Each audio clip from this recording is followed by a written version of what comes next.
Okay, okay, okay. Testing, testing. 1, 2, 3. Alright. Let's see here. How's everyone doing today? We got this, silly, goofy stream going. I know, right? It's like 11 a.m. on a Monday? Bro, what are you trying to do? Easy. I'm streaming in the afternoon. For fun. Also because, why not? Hi, everyone. We're doing a little afternoon Marvel Rivals stream. I got a burst of energy, so we're probably going to stream this game for a couple of hours just to see and check out the new season. I definitely am going to say this will probably be a very fun time. Let me just pop this on over. Yeah, we got already all of it's updated. We are about ready to go. I'm considering buying this freaking emote pack thing that comes with the orange venom. I don't know, the colors look neat, and also you get a token to get a new costume, so I might buy that. That'll probably be a next stream thing. I have no idea. Anyways, want to check in. Hope you're all having a good day so far, and hope you all have a great night last night. Our little Xenoblade X stream, I'd say, was a pretty good success. We definitely got through on the game with that one, and we're going to be streaming Xenoblade X again on Thursday. We're probably going to stream... We're going to stream Final Fantasy 16 again tomorrow. And that's about all... That's, I think... Good place. I don't think I'm going to be streaming this Wednesday because extra stuff with work came up, but, if I have the room for it, I'll definitely try to. But... It probably won't be a new game, realistically. So, yeah.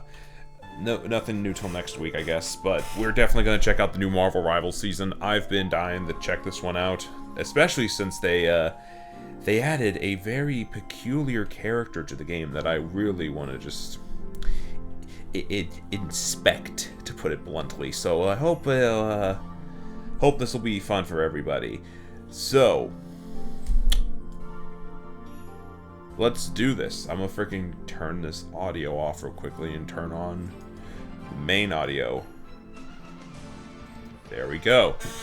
Alrighty then. We're gonna pop this on just real quickly, and I hope everyone's having a good one, just to be extra freaking sure. But yeah, we are going to check out Le Marvel Rivals. Let's do this. It still has the loading screen of the last season, but I'm pretty positive we had this thing updated. I literally updated it last night. It should be the new season. 1000%. They might have just kept the startup screen. I have no idea. Let's see. Okay. Unreal 5. Alright. Review the following health. Yep, this is the new season. A new dawn of X. There's no doubt about it, the Krakoan era is legendary, a treasure trove of countless masterpieces and brilliant creative sparks. We still believe it stands as one of the greatest comic narratives of our time. Its storyline is so captivating that when we reached out the endings of House of X and Powers of X, watching Charles and Eric stand side by side on the carousel of the shore of destiny, gazing skyward as fireworks burst into life, we were moved to our core. It was our love for that breathtaking moment that unified our resolve to introduce Krakoa and its limitless potential into Marvel Rivals. Pretty early on to do that, honestly, but hey, that's just me. Also, yep, okay, that audio's undone. Okay, we're good. We're good. Alright. It was the dawn of X, and now the dawn of Season 2 of Marvel Rivals. Again, very odd time to do it, I feel, but that's just me. After the inaugural Hellfire Gala, the mutants' meticulously crafted fireworks show once again left us awestruck. Emma Frost's telepathic projection seems to materialize right before our eyes as the barren landscape of Mars transformed into a thriving sanctuary housing Krakoa's sister, Arako. In that electrifying moment, we decisively welcomed both the Hellfire Gala and Arako into Marvel Rivals, ushering in a plan for new heroes, new epic maps, and entirely fresh series of costumes. Hellfire Gala costumes, that shit's really good. I actually like how those outfits look. While we were passionately and tirelessly preparing every detail of the Hellfire Gala, more recently we had sacredly realized that the Krakoan era had spanned 5 years. Although we felt deep regret as it ended, that era closed with a perfect finality. We count ourselves incredibly fortunate to carry on the beloved story of Krakoa and Marvel Rivals, where the stunning visions of true creative geniuses have been transformed into heroes you can truly control, battlegrounds you can explore, and at the same time we felt an immense weight of pressure knowing we might not single-handedly capture a Krakoan story of true Krakoan caliber. I love the little devlog intros. These are really fun to have. But yeah, no, that's essentially how it is. Yeah, it's going to be a lot of fun. And they're doing... Again, it's an odd season to do. As you can see, it's supposed to be an X-Men thing. You know? Krakoa, the Hellfire Gala is what's happening for this story. And then fucking Ultron just appears out of nowhere. I'm like, bruh. That's kind of the fun thing. It's like, it's a set of mashups of things you wouldn't really expect. The last season was the Fantastic Four versus Dracula, which was just a wild thing. But they kind of work it into the story. Like, oh, the Fantastic Four are required to stop Dracula's awakening or some shit. And then for this, it's like Ultron's trying to take the core of Krakoa as a power source. Actually kind of a fun little plot here. But we're going to have to see how this goes.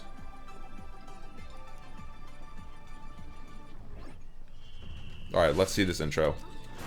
Luna, Patch, Wolverine, Scarlett Johansson, freaking... Why did I say Scarlett Johansson? Scarlet Witch. Oh, there's the mama. That was... Okay. Season 1.5, Eternal Night Fall. Season conclusion, rank bronze. Yeah. Season 0.2, the Hellfire Gala. Placement rank is bronze 3. Nice. But yeah, here's our freaking startup screen now. And the... Yeah, no, this is just a crazy little freaking visual right here. It looks beautiful, though.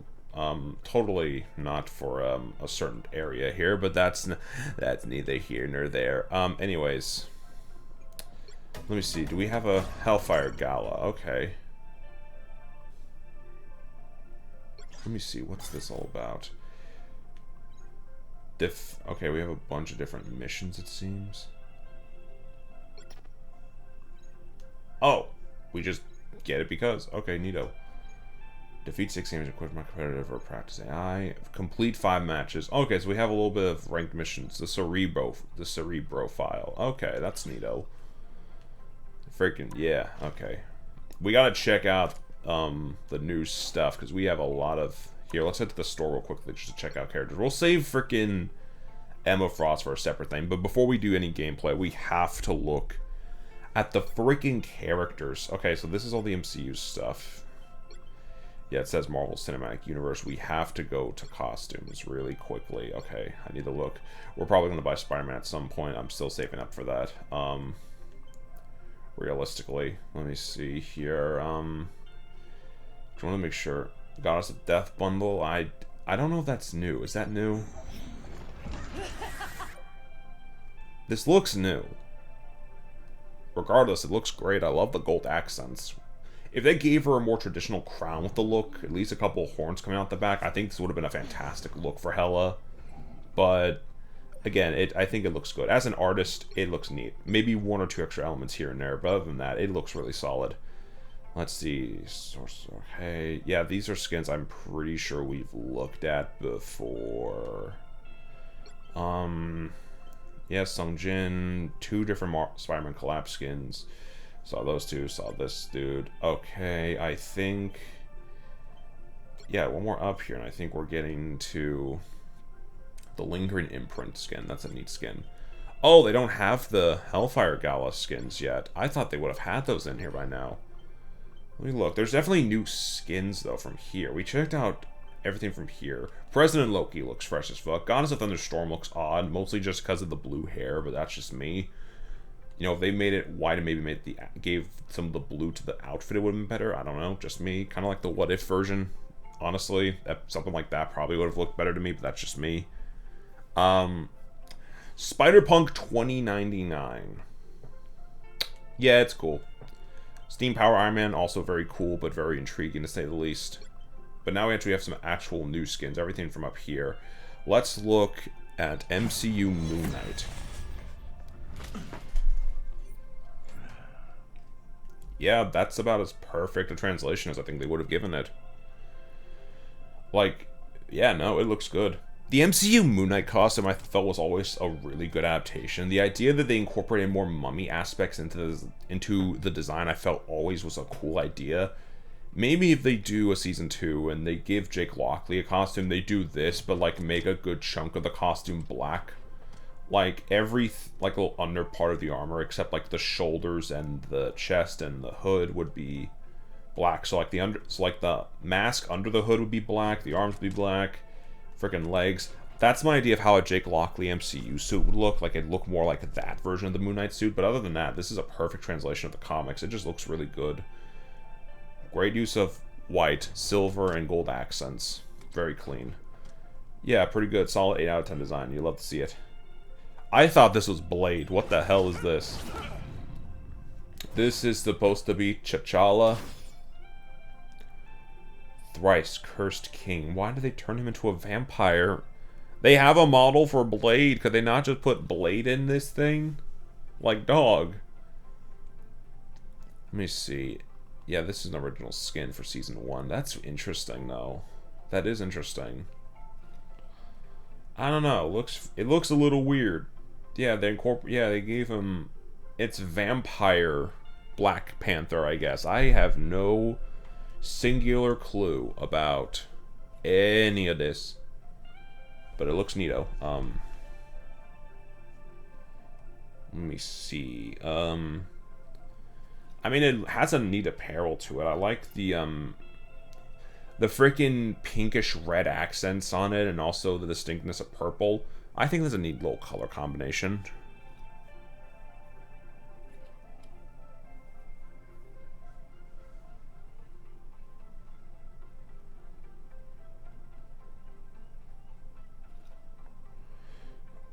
But yeah, no, I think the outfit definitely... It looks interesting, but it's a very weird costume. Especially for Black Panther.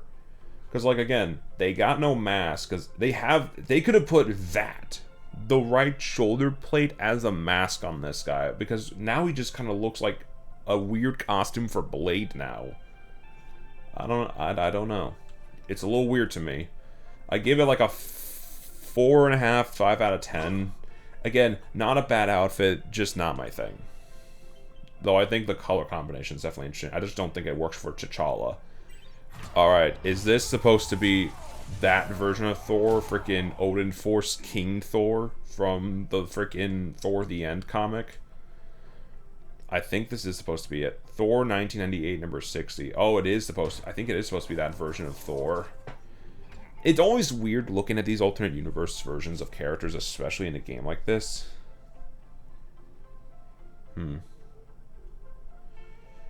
That is interesting, though. I will say that. I do like the, let me see here. Okay, he has a freaking back fleece that just covers this whole thing. Good God, as if your silhouette wasn't already big enough. That just adds to it.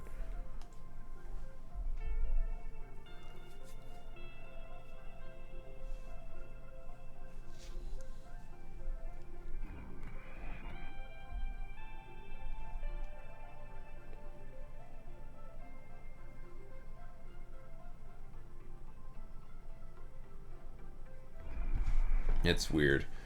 It's cool, though. I think it's a solid 7 out of 10 look for him. I don't know how I feel about the mask. That and, like... Okay, the body looks solid. I love the gold boots and the red armbands. The mask itself, though, is definitely an interesting take. I haven't read the exact comic this is from, so I wouldn't 100% know. But it does look odd. At least to me. Something off-putting, I suppose. Again, solid, like, 6.57 out of 10. Not bad, just odd. Now...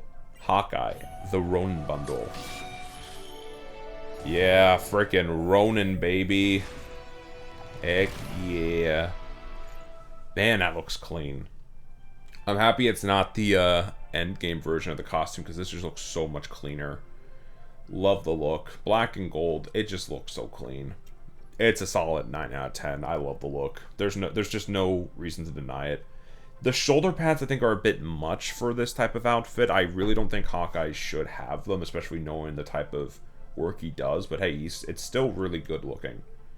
It's a nice design to look at overall. I'd give it a 9. I'd give it a 9 out of 10. Just tone down the shoulder pads or remove them entirely, and you'd have a 10 out of 10 alternate costume on your hands.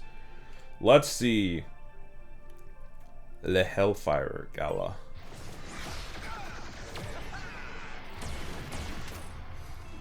let's see. So, King of Spartak. I know in the MCU they changed Star-Lord's, like, whole heritage originally. Because originally Peter Quill was the son of a king on a foreign planet, I assume called Spartak. I believe that was the original name of the planet that his dad was from.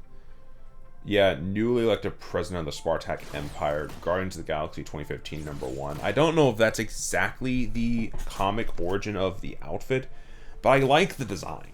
Again, another black and gold outfit, but the nice little hints of blue here and there add a lot to it.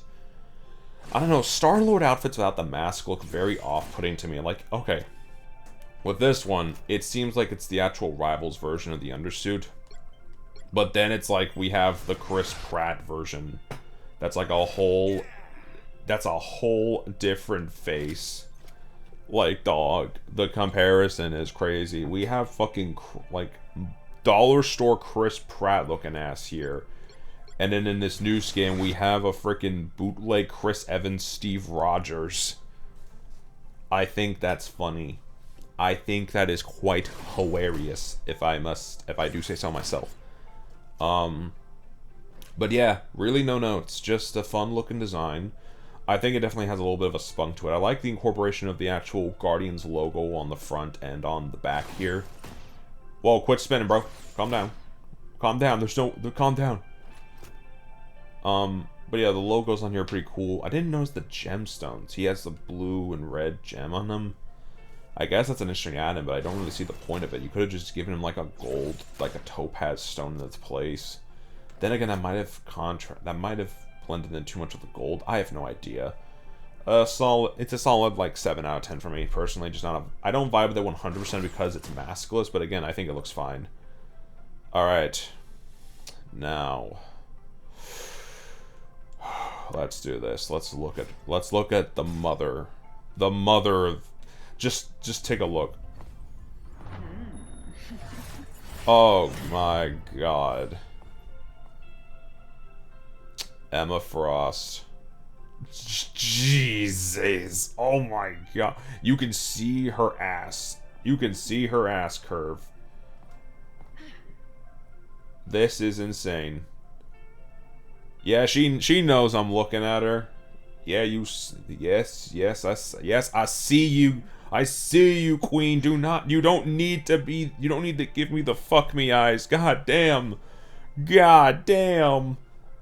She's hot as hell, though. Marvel Rivals cooked with her design, I feel. Like, it's supposed to be a Fire Gala version of her usual attire, and I like that they took an original take on it. I think it's a really nice blend. Like, you get a good amount of cross with her. You know, hey, she has...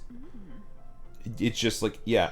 Her outfits, and all her outfits, and a lot of Emma's, like, actual appearances have always been a bit provocative. Her original outfit was literally just, like, a pair of panties, a corset, and a draped cape. All in white. That was what her original design basically was. There wasn't really much else to it. Damn, those thighs could kill. That is the definition of thighs that could crush a man's skull. People have drawn so much art of her doing that to, like, fucking Spider-Man and Venom. I just am like, damn. Real. I wish that were me, honest to God. But not the point. Let's just, But yeah, just freaking... And this back skirt here just does nothing for her ass. Absolutely. She has fucking... This isn't even normal cake. It's an ice cream cake. Shit is so sweet. It will kill you. Let's look at the freaking outfits for her. I need to see these outfits. So we have our original outfit. I like the, It's mostly a white with blue. And then you have the diamonds acting as reflective. It's kind of just meant to throw in a... I think it actually works really well, in all honesty. People said, oh, the boots look freaking tacky, or, oh, the exposed thighs are too much. Emma Frost has always been a provocative character, at least in terms of outfits. Homegirl in the comics, again, has provocative outfits. She's also a teacher. She has a teaching degree, so Homegirl definitely... She actually, compared to the other X-Men in the comics, actually wants to be a teacher to teach the next generation. There are 2 instances in the comics where she had classes full of mutant students. The first one being, like, a dark reflection of the New Mutants. If y'all seen the Fox film, think of that team, but like slightly darker and just a bit more depraved. But on both occasions, both classes of students were killed by Sentinels. One of those was during the Genosha attack, which X-Men 97 adapted, but changed a lot of things, like who instigated the attack. But the overall oppressors were still the same. It was a Sentinel attack on that empire. She also got her diamond skin look from that as well. And, yeah, just, Homegirl is just, she's her. You love to see it. But yeah, she looks great. The freaking overall design here. Again, this is not meant to be her classic design. This is supposed to be her Hellfire Gala attire, at least their version of it. And I think it looks really good. You get that frost, snowy Empress feel from her. You definitely get that. And also the use of X's along the outfit, like on the back here, the boots. You could also say, oh, the torso has the X on it, even on the armbands here. Yeah, there's imprints and coding of like an X on there a lot, which just shows her allegiance. Early on in the comics, when she first debuted, she was a villain. I think the leader of the Hellfire Club, or at least a high-ranking position of the Hellfire Club. She was a big player in the Dark Phoenix storyline from back in the day in the comics, but now it's like she's turned over a new leaf thanks to the new X-Men run by Grant Morrison. And now she's a full-on hero. The Krakoa era essentially turned her into that sort of hero, or at least a more good, like a more of a figure for good than she was back in the day. And she's also an incredibly powerful telepath. She got her diamond skin as a second mutation from surviving the Krakoa, or not the Krakoa, the Genosha attack that happened in the Grant Morrison new X-Men run. But yeah, Homegirl's been through a lot of freaking trauma under her belt. But hey, you know, she's awesome. She's a really fun character, and her dynamics with the entire cast of X-Men, also a big part of it. Her relationship with Scott Summers opened up so many gateways for him as a character. I have to think, damn, these people be cooking. Grant Morrison definitely is a writer with a interesting style in terms of storytelling that a lot of people don't like. His X-Men run was freaking great. His X-Men run was the defining X-Men run of the 2000s. Because it was either going to be people read the Grant Morrison X-Men or Ultimate X-Men. We don't read Ultimate X-Men. That shit got weird. Maybe except that moment with Wolverine and that one kid being just a moment, but even then, very odd. They did a lot of weird extreme shit. Just goes to show you that old Ultimate Universe from the 2000s was just not really it. But back to this. Back to the Ice Cream Cake Queen herself. I love her. She's an amazing character. You love to see her, and I wish they do more with her. They were going to have her be played, by Jessica Chastain in that X-Men Dark Phoenix movie that came out back in 2019, but they changed her character into just a random alien, and now it's just, yeah, we don't have any good freaking Emma Frost adaptations, at least in live action. We have, like, her version in Wolverine and the X-Men, and they might start doing more with her in X-Men 97, because they just gave her the Genosha attack upgrade, that being her diamond skin form. But that's really the only stuff that's been done with her, notably in adaptations. Outside of that, she's mostly been relegated to the comics, and yeah, I hope the MCU does something with her, because she is a really awesome character. I went on a tangent for too long. I just had to share all that with y'all because I love this character. I love Emma so much. I'm so happy she got in the game, and just freaking look at her. They made this woman so freaking hot. Just take a full look of her. She's beautiful. And anyone who says she's not is either gay or a bigot. There's no in between. But anyways, we have two alternate costumes. Let's go on to the alternate colors version, and that is the blue sapphire version. Oh, I like that. It's like with I think with either Mr. Fantastic or Johnny Storm. I think the black and blue attire looks really good. I'd actually think it'd be preferable compared to the white. Even though this outfit looks great and it fits her better, this version, damn, that just looks really good. And this is also an original version for the game. It's not based on a previous costume. That's the other outfit that I'll go into. But yeah, her main outfit, I'd give a solid 8. I think this one's also comparable. It's a solid 8. Both costumes are really good, and you can really pick either one. But, I don't know. I'm content with this skin. It definitely fits her vibe more with the white and everything on here. I've only seen a couple of images of this one. I'm very interested. Will I be stricken from Twitch if I show this? Only one way to find out. The X-Revolution costume that debuted in Uncanny X-Men 2013. Yeah, this was definitely like the start of her freaking hero era, and yeah, they definitely did not hold back on adapting this costume. Good lord. Yeah, they definitely did not hold back. This one's even more nude than the other outfit, cause okay, yeah, I don't. This suit has the Genshin problem in fucking spades. That being, it's an alright outfit, but it makes you question how the hell is it sticking to her skin. Right, how... Yeah, okay, turn back around for me, honey. Thank you. The fucking torso area.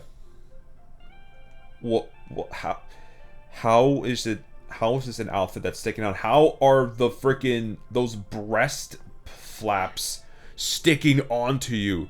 Gorilla Glue and sweat. Nah, that's crazy. That's actually fucking wild. But nah, in all seriousness though, this shit looks weird to me. Again, just like, the Genshin problem where it's like, with Genshin characters, a lot of them have like a lot of exposed backs. And a lot of those outfits are meant to be skin tight. So it's like, how the hell is it supposed to stay on them? Right, what is there, like, wires underneath the breastplates, or those half breastplates here that keep it on? I don't really know. It definitely does feel like something she'd wear, but it's a very weird look. Like, I get the vibe, but still, it's very weird. But, I'll look over the rest of it real quick. Aspects I like. Yeah, this is looking to... Oh, the thigh jiggle. Oh, hold on, wait, chat, I gotta see that again. Base Emma, hold on. Lord have mercy, that's the horniest shit I've seen from this game yet. One more time. Oh yeah, there's thigh jigglage. Oh Lord have mercy. There's such a thing as sticky bras. Is there? How does that work? How do sticky bras? That's an actual thing. That's weird. That's a very interesting fact. I did not know those actually existed. They're definitely going to give her more provocative outfits as the game goes on. I just hope eventually we do get more of a classic outfit eventually for Emma, because I'd love to see what they do with that, especially knowing that they gave that to Psylocke. Oh my god, that'd be amazing looking.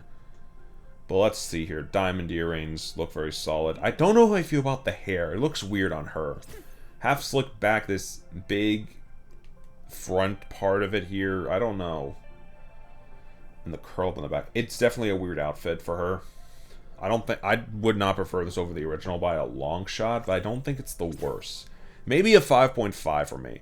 It has no strap, but it has some type of glue on the inside where you stick it on the... That's weird. Like those sticky pads that you use for paintings in some houses. You just plop the painting on top of, or the poster on a sticky strip, and then it just freaking, you pull the strip and it just releases. Is that what it is? Or is it something else? I don't know. Oh, that's okay. I don't know how the whole thing, that whole sticky bra situation works, but hey, I hope you enjoy wearing it. That's all I'm gonna say. But yeah, no, I like the shoulder pads and the freaking diamond layout on this one. The X on the back made the diamonds also looks really good. I think it's definitely a nice costume in many places, but you just look at the front here and it's just like, yeah, dog, that's just... Like, look, I can excuse the original outfit for her, because, again, it's more of a traditional Emma Frost outfit. This one feels weird to me. Just massively exposed chest and midriff. Just... I don't know. I have no idea. But yeah, 5.5 for me. Not really feeling this one. I like some aspects of it. Like, I like the boots and the whole everything that's like this gold chain and below looks good, but you look at the top and it's just like, yeah, you're kind of defying logic a bit with that one, but that's just me. But I do like the jacket itself. If they put it on a more traditional Emma Frost, like, corset outfit, I think it would look really good. But yeah, right now it's a 5 out of 5. I know that her outfits target men. A lot of her fucking looks are meant to target the male gaze in many ways. People say it's fucking gooner bait. Hey, it is not. Yeah, Genshin does it too. A lot of these freaking games do this in order to draw in a lot of players. That is 100% how it be sometimes. And sometimes it looks good, sometimes it's alright, but then there's some examples where it just is a little much. This might be one of those cases, but hey, I'm not gonna I'm not really the person to complain about that shit unless it's like super explicit. This teeters and blurs the line a bit for me, but other than that, I think it's alright. I can definitely see why some people would want to wear this. Again, the use of black and also the diamond accenting does look good. Especially, like, okay, look at the back of this thing. This right here would be a perfect costume. It's just the front of it. China would be blocking that. This is made by a Chinese developer. This entire game is made by a Chinese developer. So, yeah, these guys really just be... Nah, horn dogs. This is why I love games made by them. It's like, when they want to make a hot woman... They will make a hot woman that the internet will be frothing over for the next month or two. Emma Frost is no different. This entire season is hers. We might be getting Ultron in like a month, but nah, this is all about Emma Frost. From now until the foreseeable future. They really just were like, how do we make a woman a Vanguard without giving them something like a giant spider mech? Very easy. Thick as fuck, jiggly thighs. Like, good lord. You love to see it. Freaking... Let's look at her abilities. Alright, so... The longer beam hits, the higher the damage. Oh, that's interesting. So, the more connects, the more damage it does. I see. Oh, and it's chargeable up to a certain point. That makes sense. So that's R2. You can also switch it out for this, which in diamond form delivers a crushing double-fisted strike. Ooh. So that's her normal attack. But like, okay, is this a hold and this is just a swappable melee? Let me see. Psionic Seduction. Projectile forward psychic assault that stuns foes and prevents them from unleashing their ultimate abilities. If the effect lingers, it gradually commandeers their mind, forcing them to move towards Emma Frost. Yeah. Diamond form. Activate diamond form to attack your... To transform your attack style while gaining damage reduction and becoming unstoppable. Is this how you do this look? Ah, I see. Okay, so it is like in the comics, because in the comics, Emma Frost can't use her diamond form and her telepathic abilities at the same time. That's the fun thing about a lot of the mutants. Sometimes their mutant abilities come with a very fun side effect that's really fun for writers to play around. In the case of Emma, it's like, originally she was a strong telepath. Then she got the diamond form right here. And then, you know, that added a whole extra layer to her. It made her stronger, but it also introduced a new weakness, that being she can't use her telepathic abilities and her diamond form at the same time. There's a moment in frickin'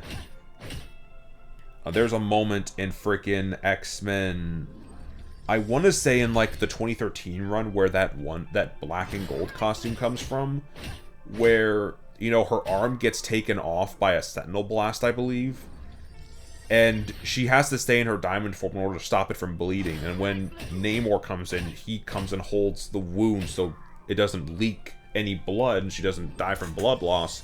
But she switched out of diamond form to use her telepathic abilities. That's just a fun thing about mutants in the Marvel Universe. There's a really fun way to play around with their strengths and weaknesses, and the right writer will always do something fun with it. So in conclusion, Homegirl is like, okay, if I'm using my telepathic abilities, I will play with you from afar. I will lure you in like these and just play around with you. But if I use my diamond form, you're getting suplexed. Yeah. Oh, that's funny. Psychic Spear, let's see. Seize control of an enemy's sentience and damage dealt to the sentient cascades to the physical form. Oh, so it's like Hawkeye's one ability where if you copy and... Well, not copy, but... It's, okay, it's kind of like Hawkeye's ult where it's like... you get, essentially, enemies leave a trail of echoes behind them. And if you attack the echoes, you deal damage to the main enemy. It's kind of like that, but instead it gives Emma a gateway to just directly attack the opponent. That's a fun thing. That would be fun to play with. Mind's Aegis. Create a levitating barrier. Oh, I see this. I've seen the strat for this. You can cast this behind the enemy and it'll stop healers from healing them. This is basically a healer blocker, in other words. You'll love to see it. And then freaking in their diamond form, she just kicks you. Damn. People said they want to get stepped on by this woman, but I don't think this is what they meant. Hard iron hitting you like that, though, your jaw's flying off. I'm sorry. If the Ultimate Marvel Universe showed one thing, it's that these abilities would be fucking terrifying to fight in a one-on-one. Like, just with Emma Frost alone, it's like, again, you have psychic abilities, which that already is, like, just crazy in its own right, but then in her diamond form, you're dealing with the full weight of a woman built like Emma Frost, made out of straight up diamond, and they will either just, again, punch you like this, frickin' pseudo suplex you over their shoulder, like slamming into the ground already would crack some ribs, and you're telling me one of her abilities is to kick people? Brother. That is insane. Actually crazy. Let's check out some lore, though. I'm interested. Forged in Hellfire. Yeah, this is about her upbringing in the Hellfire Club, I believe, or... I see. Okay, there's definitely lore to look at here if y'all want to play the game. It's freaking free, so I'll let y'all check out the lore. I want to at least check out the main bit. Emma Frost is a wealthy socialite, a fashion icon, and a powerful telepath. All those are true. Though she once used her mutant abilities to influence others for her own personal gain, she now devotes her talents to Charles Xavier's dream of coexistence between mutants and mankind.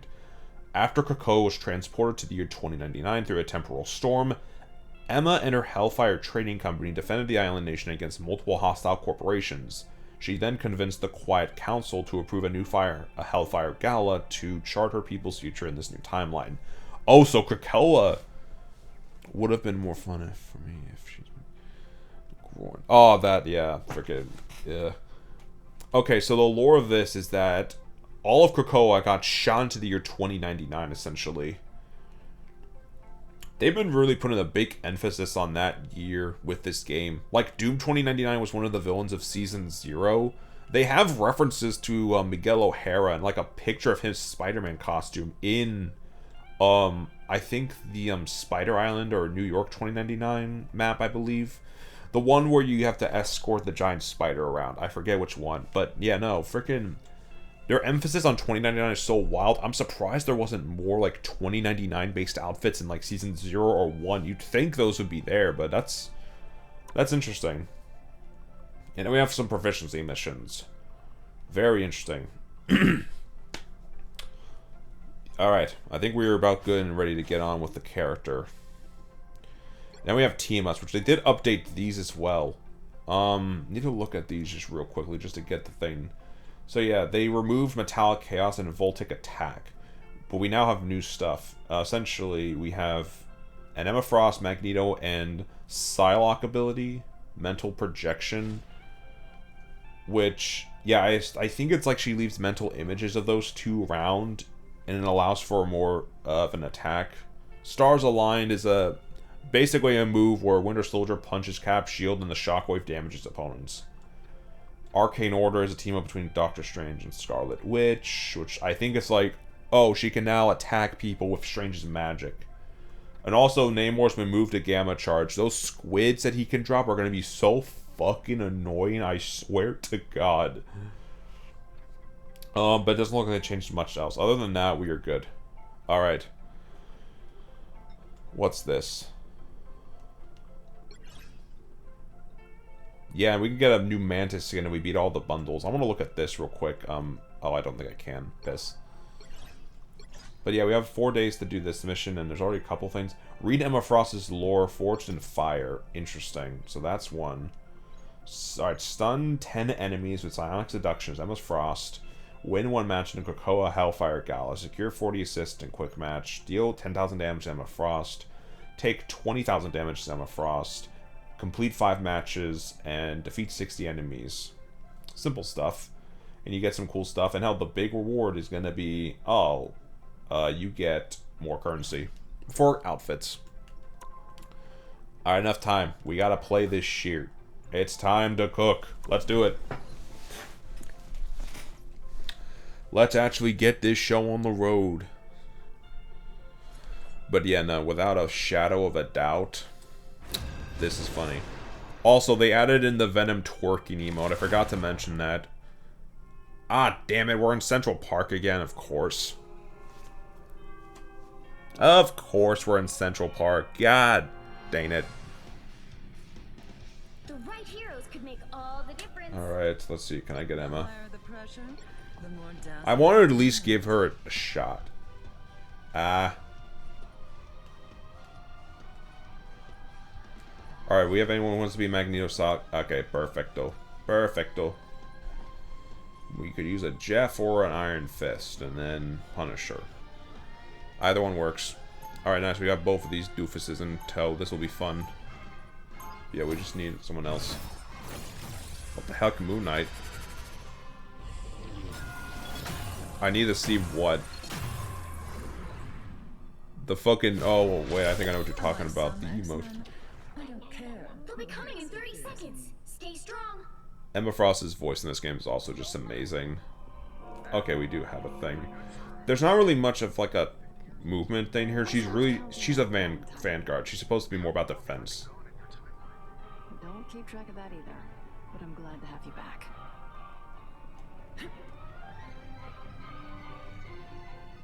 The battle starts in 5, 4, 3, 2, 1. You have to stop them from securing the mission area. Anything that increases my fire. Thank you.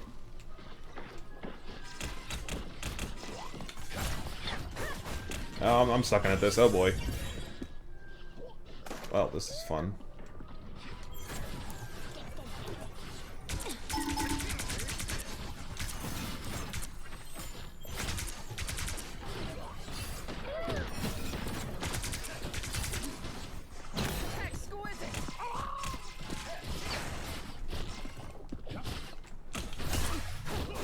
Richards, get your ass out of here.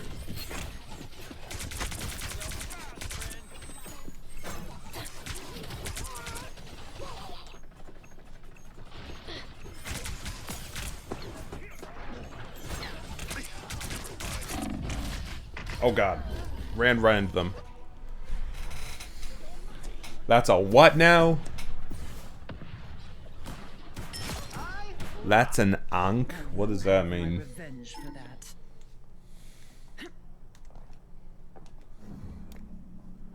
To what does that mean, my dear? Explain thyself.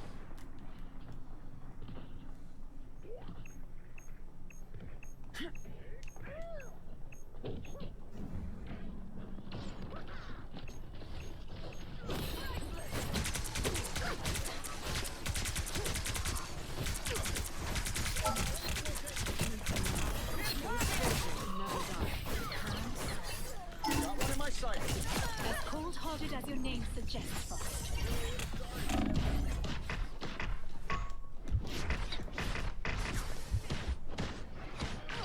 You're kidding me. Why? Ow. The bubble faded. Looks like a cross, a circle, and it's tough. Yeah. Yeah, that's freaking Moon Knight's thing. Back at it again. We're gonna try this again. Not doing as bad as I thought I would be with Emma. it's definitely just going to require more tech to play. Yeah, it's the Egyptian symbol. It's Moon Knight's thing. Moon Knight is technically an Egyptian superhero. The Disney Plus series definitely took the time to accentuate that.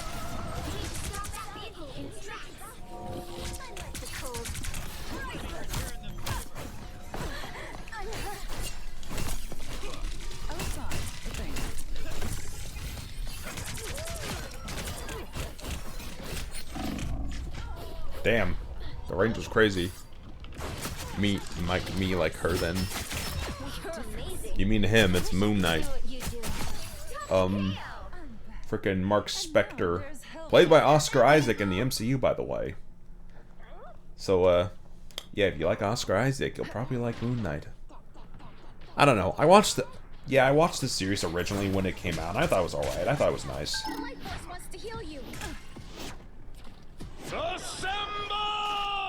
Oh lordy. Oh, we have that projection thing. I'm gonna do it. Hold on.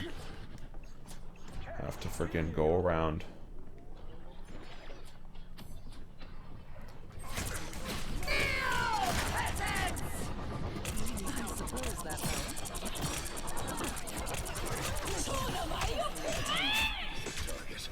This motherfuckers, get your bitch ass over here.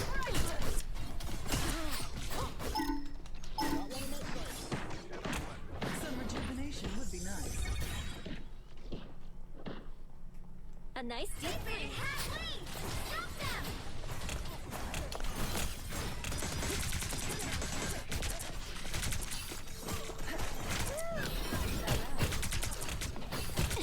See them? Right there.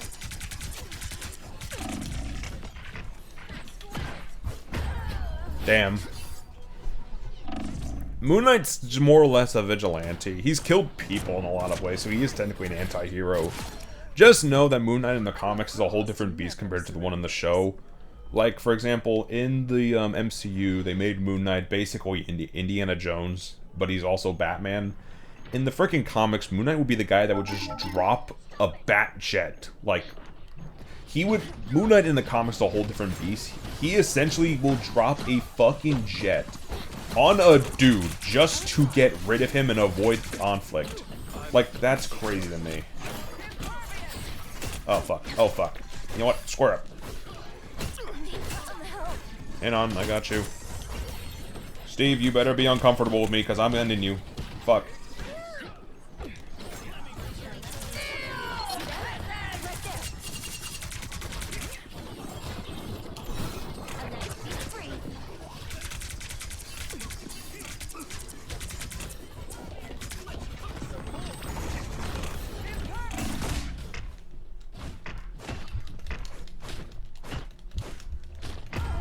Damn. God damn it.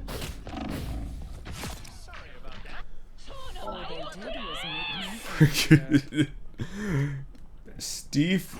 No, not Steve. Frickin' Reed Richards is going, Gomu, Gomu, no! Just the fucking... Oh, man. They basically made Reed Richards into Luffy. Like, his whole moveset is essentially fucking, what if Luffy was an Overwatch? And honestly, I love it. I love it with every fiber of my being. Get your ass back here, bro. I'm gonna kick you. I'm gonna beat you up.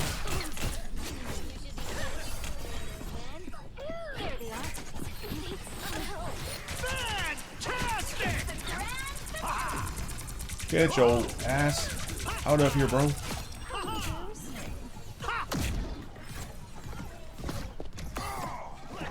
Why was I slowed? Get wiped. Oh shit, Steve. Steve! Get! Oh my god, fucking... Get this man! Get this 70-year-old white man out of here! He can't handle all that. Nice dialogue here. Hold on. Oh god. Wow! Wow! Wow! Wow! What? No, fuck this. Get me out. Oh my god. Oh, what the fuck? Johnny. Whoa, hold on. Oh, hi.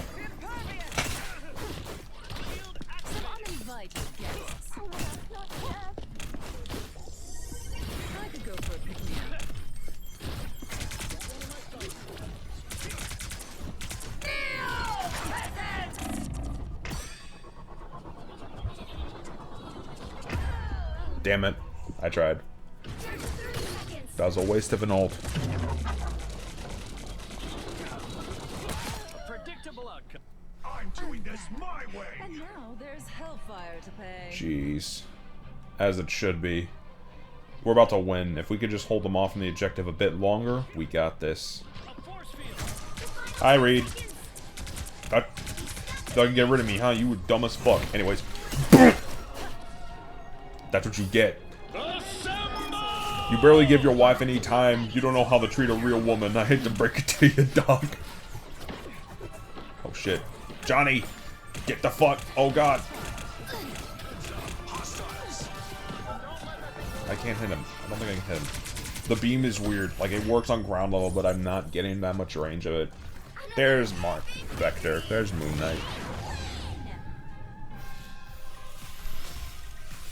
It's kind of... Yeah, each season is kind of like, oh, they're making, like, their own little, like, comic event plot point. I really like that. I really kind of like the vibe we get from it. Like, oh, last season, it was an invasion of the vampires. This season is fucking... Oh, Mark Spector. I think. That Cloak and Dagger ult's amazing. I'd buy that hands down. Goofball. Love the outfit. Yes. And fucking, I'm gonna give myself one too, just because. Anyways, Asgard. Get out of here, man. Asgard. Alright, let's keep going. We're playing at least a couple more matches, and we'll probably swap to somebody else, because I just want to fuck around. I'm very curious, though, about this, because, again, Emma Frost is technically the first fucking X-Men character they've added to the game, like, post-launch. Right? Like, they added all the Fantastic Four in Season 1. This season, they're adding Emma Frost and Ultron, and they're just going to a one-character-per-month deal. Which I think is crazy already. The output on that is going to be wild. In 2 years, we're going to have 24 more characters in this game. If Blade is not part of that pack, that's gonna be kind of wild. 30 seconds before you attack. Get ready. Motherfucker. Oh, hi, Venom. I love this Venom costume, though. I love the Venom. The lingering imprint costume is just amazing. I want it so bad. I get dragon armor vibes from it, even though it's supposed to be an Agent Venom skin. Yep, there's the twerking emote. There it is. Y'all wanted to see it? There it is. That is it. Alright, that's enough of that. We gotta get moving.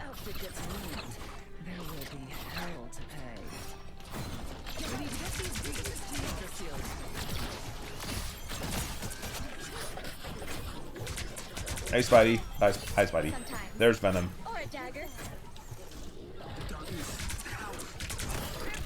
Get out of here!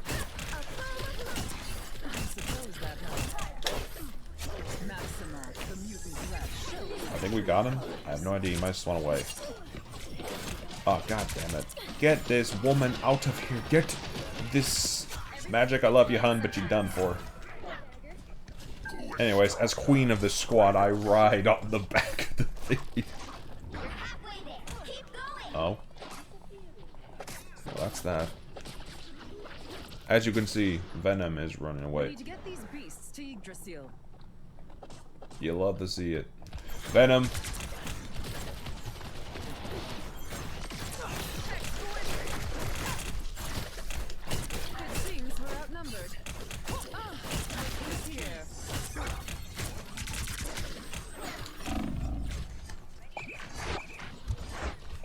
We have no healers. We don't even get egg roll. Ah! Ouch. Damn you. Yeah, this is what I hate about... Yeah, Namor's just a troll. It's like, bro spawns freaking squids all over the place. And it's only going to be worse this season because they gave him Gamma Supercharge. That shit's going to hurt 1,000 times worse than his original power-up. I think, like, the original version was like, oh, it's a frost-engaged version of it instead. No, in the new version, it's like... Oh, God. What the fuck?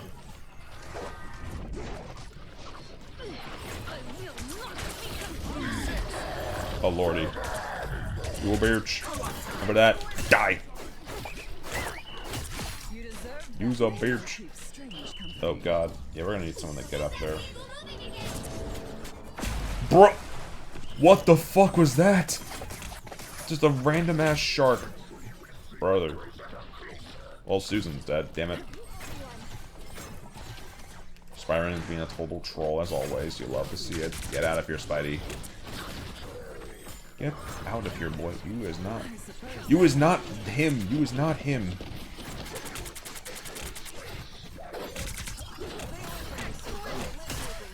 Bitch. Get your lingering dog ass out of here. Thank you.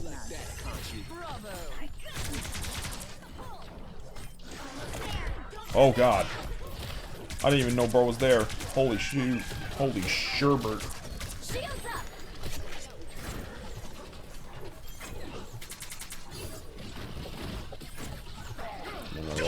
Oh my god, brother! Bro! Bro unleashed the ult at the perfect time. Why is my thing? God damn it, no. Ah. Fudge. Fudgesicles.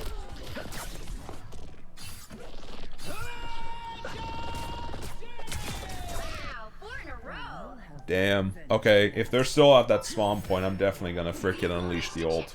Because they ain't no excuse, dog. They're asking for it. They're asking for the Snow Bunny mind control. I think the meme's funny.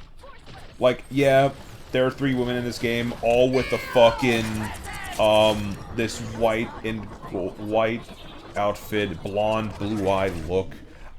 Yeah, that's 100% true. And you know what I have to say to that? It's funny.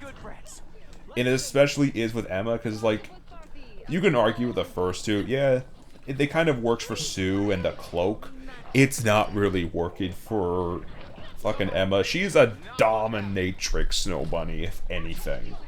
Like, that's the best way to put it, because, you know the whole Snow Bunny mind control thing? Yeah, no, it's definitely something she likes. Get the hell out of here, Spider. Spooter.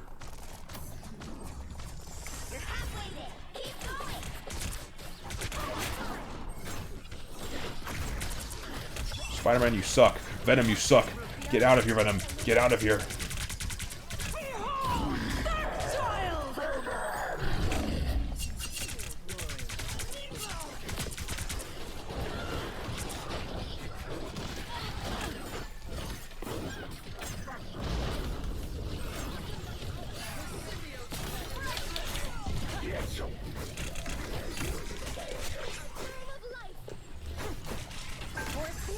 Yo, bitch, yo, bitch.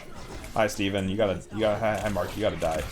I'm sorry, I called him by the wrong name. I don't know if it's not technically Steven. Frickin', no, it's Mark. It's the original Moon Knight. My bad. Damn.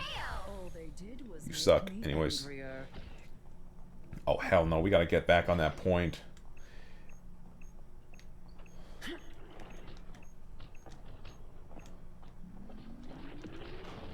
I gotta at least give 3 games to this woman.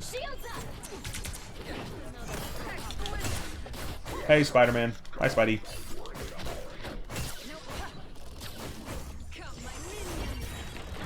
Don't mess with the amazing Spider-Man!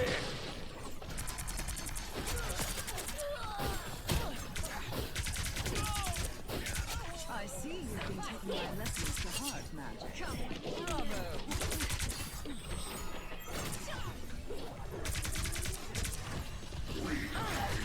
Oh, Lord have mercy. Birch. Did you worse than one dude? Hi, Mark. Die, Mark. Fuck.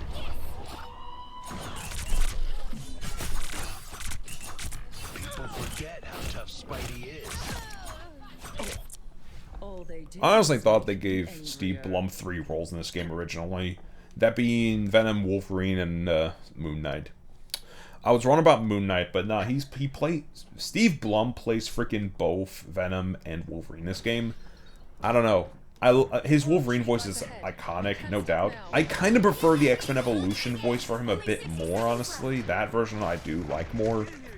That being said... Oh, burp!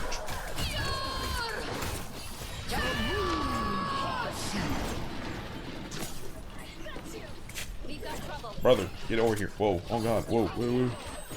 The demons from Limbo are kind of loony at this time of year. Dear God! Damn it. Well, that didn't work. Fuck.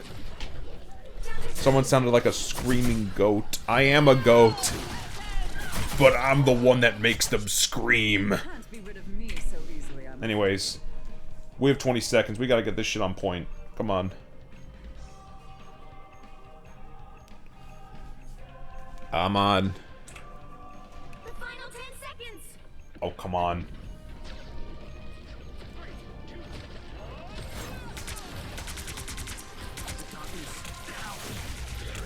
Keep fighting until we have a winner. Don't mess with the amazing Spider-Man! Damn it. If you know how to play Spider-Man, then you... Yeah, nah. Fucking crazy. Okay.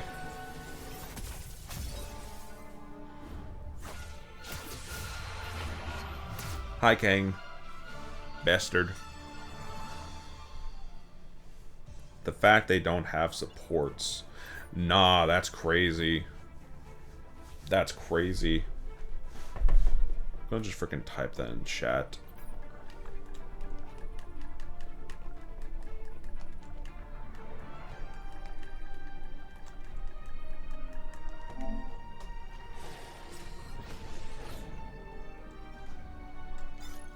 I'm buying that Agent Venom skin, though. I fucking love that look. Let's keep going. See. Some more fun.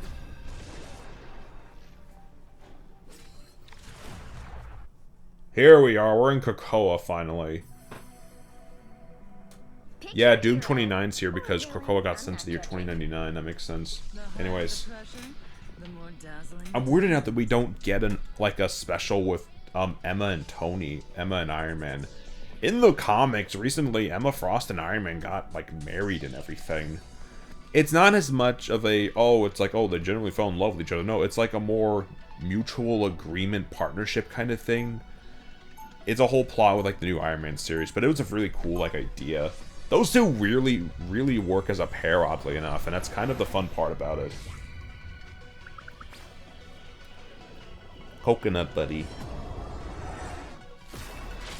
Unlike some X-Men, 30 seconds before you attack. Get ready. your ceremonial garb is truly stunning. A perfect look for this year's Hellfire Gala. I did not travel between dimensions to dance. I came to fight. Don't worry, the gala always has plenty of chances. Most marriages actually work better like that, really. The battle starts in 5. I always figured, if the two end up really liking each other, it's probably more, like, engaging, I guess. All you need to do is Love is get to the fleeting mission. nowadays. Yeah, not a lot of people really are as down for that now. And that kind of sucks, but, I mean, shit, I kind of get it, at least.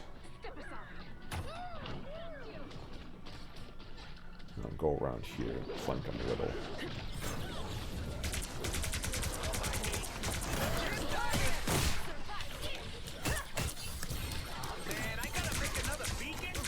Oh my god, we have a thing, we have a Magneto, we have 4. This team has 2 fucking tanks. If there's a third, I'm gonna scream.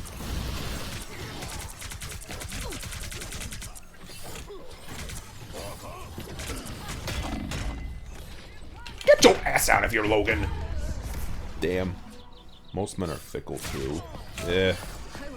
I can't really blame them for that, though. It's like... Capture the mission area. Just from what I hear on the line sometimes about it, it's like... One, most people, like, especially during COVID, kind of were put more into a freaking bubble anyway, so it's like... You know, the idea of, going out and actually drinking or doing half this stuff felt like more of a fleeting concept than ever. Apparently, apparently Gen Zers are the the generation with the least amount of people who genuinely drink. And that is honestly wild as hell to me, just in retrospective.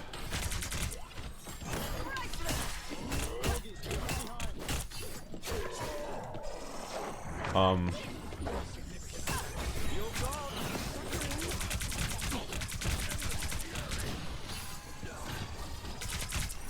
still want you.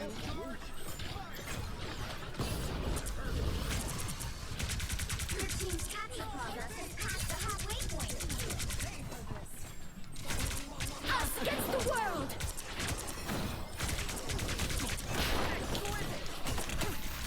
You guys are so lucky.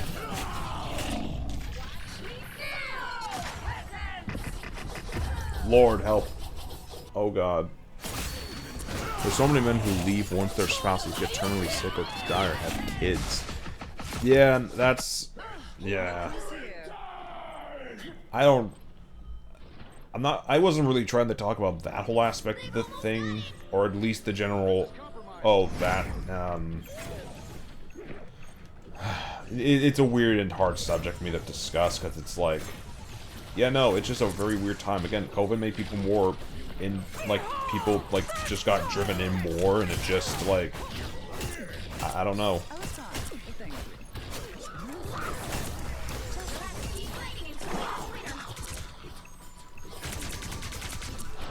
Damn it, I got swallowed. But... Another senseless battle over. from the name of God.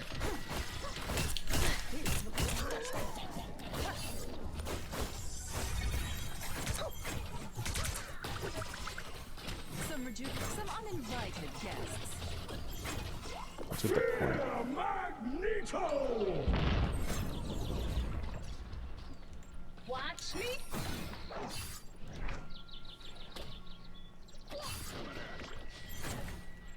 Alright, we gotta hold the point for a bit. Yeah. Also, just a fact here that you can't... a lot of people nowadays can't even fucking hit on people. Like, you can't even go up to a woman while you're out and she'd be like, hey, I think you're pretty attractive. Would you like to go out on a date or something? Without said partner on either side being like, you're a creep and fucking... I don't know. I've had instances in my life where it's like people got arrested for like a bit just for that. Like, they got put up into a cell for a good bit of time just because they tried to hit, they tried to have... like, interact with someone. People just get, I don't know. Like, I get it, some things are stressful, and I know a lot of people nowadays are definitely just out there. I don't really know how to describe it. Like, that's just with some people, though. I don't think that's 100% with everyone. Like, yeah, the rate of it is lower and everything, but... I don't know, love's still love. It's just, this generation is just, they're trying to be a bit different in the sense that, oh, they're trying to be more independent, they're trying to be cleaner, they're trying to be more self-efficient, more than anything else, and it kind of, I don't know, it's a bit of a weird mentality to have nowadays, especially with, again, the whole habit of things. 30 seconds before you attack. Get ready. But yeah, no, it is weird. I will admit. It is definitely a harder thing to come across nowadays, but I don't think it's impossible. Like... I have to put it to you like this, right? Men have been killers since the beginning of time. It's not just men. Humans as a whole are fucking scary sometimes in terms of just overall violence. It's not like I didn't have that back in my world, 100%. We definitely had a few criminal-like individuals here and there, but like, it was obvious to pin those down the same way you could pin down like, oh, there's a cartel here, or oh, there's this here, or something else. It's weird here, because like, anybody around, it's just weird.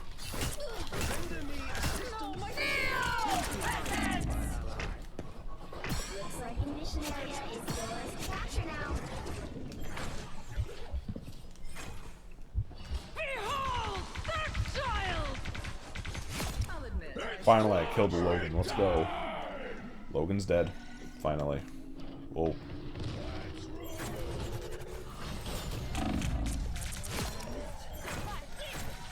Thank you. Did you even train for this? Thank you, goofball. Now, we shall be the ones to capture the point. Mission area is yours. Let's go, yeah, baby.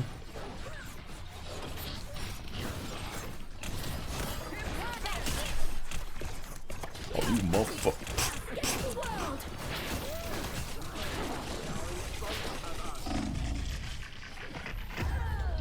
Damn. Just bomb rush. The first killer in history is Kane. Don't know much about that. Control lost. And now there's hellfire to pay. Yeah, I don't have as much knowledge on human stuff as I'd like, honestly.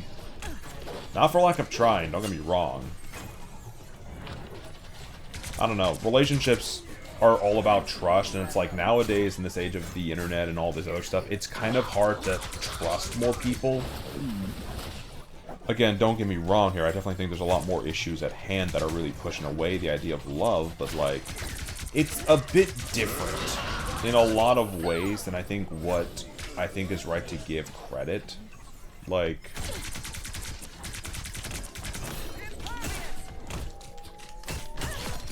got him. Now, give me. We're back. Back in black. It stands.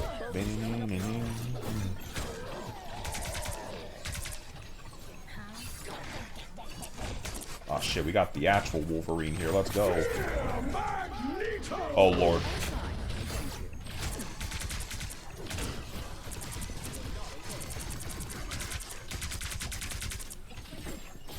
I still want you.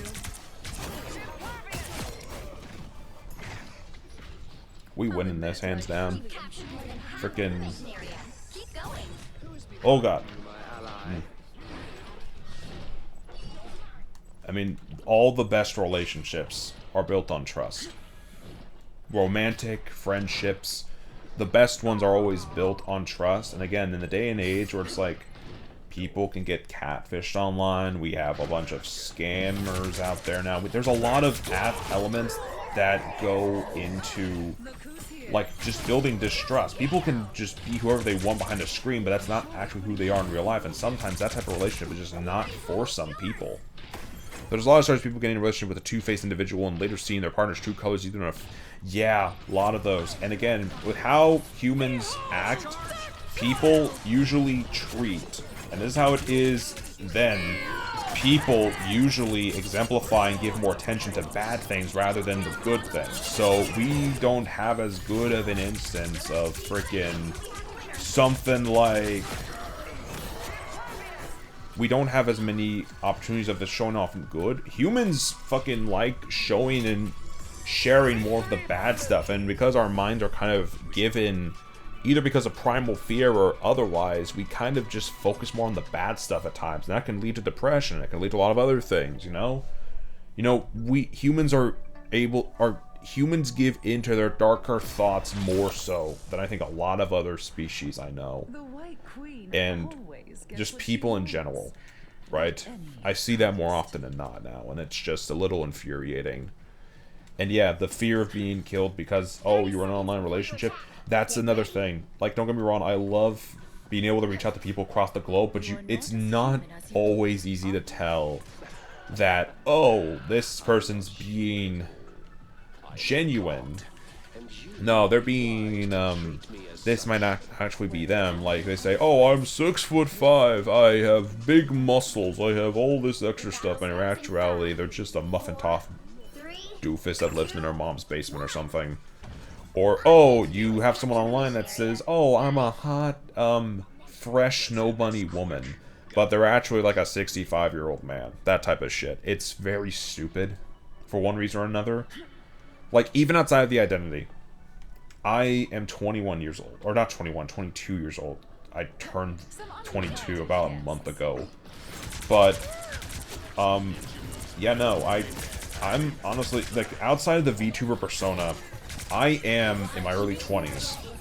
I am white. I do And I live down here in Florida, of all things. It's not exactly a fun place to be. Like, yeah, it's also not really a fun place to do social stuff at all, but like, I don't know, I'd look around a little bit and I see something new every day, so I could just be wrong, but again, yeah, and also just the idea of it, a survival mechanism, essentially. Like, we can't trust, humans can't trust each other as easily, especially if the relationship has that safeguard of being on a screen. Some people can be honest with others and, you know, actually express interest in a relationship via an online thing, but then, you know, some others will take advantage of it and use it to lure people. You want to know that there are a multitude of PDF file cases, and most of them nowadays originate from online relationships? Because, oh, either a guy like a few years older than he should be is hitting on like a 17 or a 15-year-old, or oh, it's literally just an old guy. Most of the time the age gap is closer, like it's a closed age gap sometimes, but again, I don't know, online dating especially does build up. Online dating definitely builds up more, it's harder to get into for that reason, when you know the risk of, hey, you know, it's easier for someone to freaking be like that online, be a creep in actuality, or be someone who they actually aren't, than not. Yeah, no, it's messed up in a lot of ways, and it's just not fun. Like, I'm doing this whole thing because I want to share stories, want to share time with people that I think are very fun. I don't get how the hell people could like half of these things other than just you have a sick idea of a power dynamic and it just gets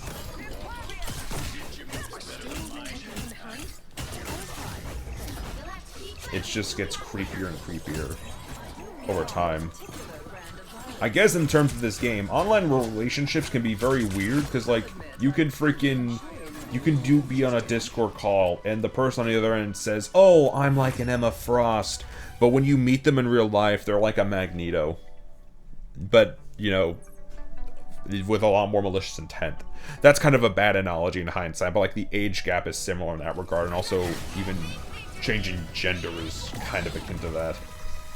Also, that Ultron skin, god damn, that's cool. Anyways. Men are afraid of rejection, and women are afraid of being killed, abused, manipulated, drugged, and trafficked.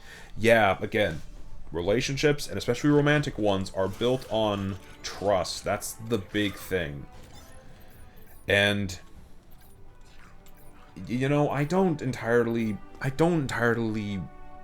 understand why, completely. I 100% understand why, but it's just, people need to just be open about these things. And also understand that frickin', hey, sometimes, you know, with these things, you gotta find a way and just have self-control of thyself. Like, obviously, don't be into kids. That's not a lie. No, it's not a lie. No, self-control is very important for most people, and I think that is honestly a thing most people struggle with nowadays. Like, I've done frickin' lewd, like, kind of suggestive art, lewd-ish art on the pages. Like, literally on Blue Sky, if y'all follow me there, I put up an art piece on there of Emma Frost with big thighs, and then I think a day or two later I did a piece from Gazakantha, a VTuber friend of mine, of her naked, but in like a suggestive and concealed pose, if that makes sense. Like, oh, they're just waking up and, you know, they're covering themselves in a funny way. It's weird to talk about that in a way, but like, at least with someone like her, it's kind of the personality they've built up around themselves, right? Like, I don't know, it's weird to me. They're a more kinkier person, and I'm willing to dabble in that ever so often, you know, to get something, like, more interesting out of the pieces I do. But yeah, but that's not entirely the self-control I'm referring to. I'm morely referring to just socially. Because, like, obviously, it's not okay to date a 13-year-old when you're in your 20s or your 30s, or even especially not in your 20s. The only way I could see an underage relationship even being somewhat excusable is if the age gap is like 2, maybe 3 years. And like, okay, like, let's say for instance, you're a guy or a girl, and you're dating someone who is, maybe like, freaking 16, and you're like 18. That's the only way I could see that type of thing working, where the age gap is very small. The larger the age gap, the more controversial and messed up it gets. But, yeah, no, just, I've been scammed, manipulated, robbed, and, yeah. Oh, jeez. Yeah, no, that happens more often, and it's just, it's stupid as shit, too. It's also the fact that I've seen so many of those cases go on with visible forms of evidence, and it's just like, most people don't, there's not as much talk about it, or each other since high school. That's fucked up. I'm so sorry. I am so sorry. That is incredibly fucked up. Jesus. But yeah, no, I mean, with these things, again, self-control is a big thing, right? And I think a lot, especially in this generation, people feel a need to have a sense of power over their lives, and sometimes it could result in, you know, people putting themselves into their work, like what I do with trying to play games, or something else of the sort. But, you know, with other people, it's like, no, I'm gonna do this kid who's younger than me because, you know, I feel a sense of power.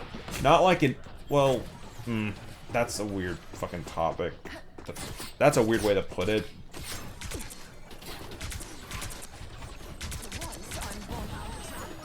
But,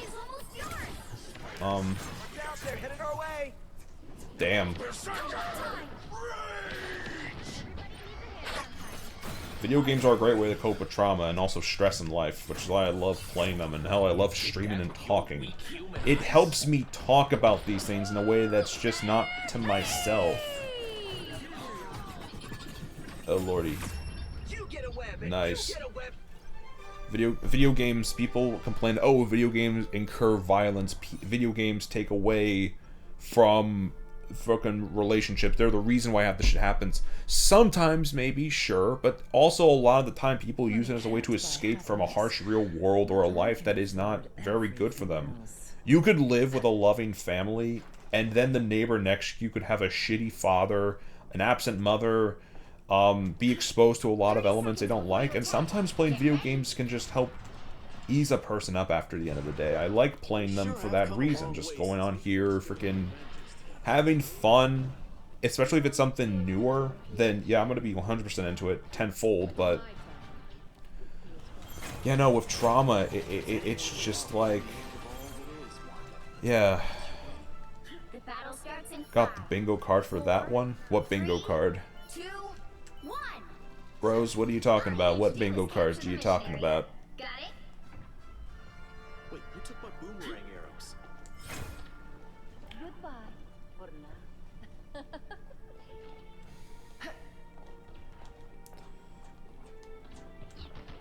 Oh, the trauma bingo card. Dear God. Sure, those are bad guys. That's horrible. I'm sorry, that's fucked up. Exterminate these robotic pests. I suppose that helps. Looks like the mission area is yours to capture now.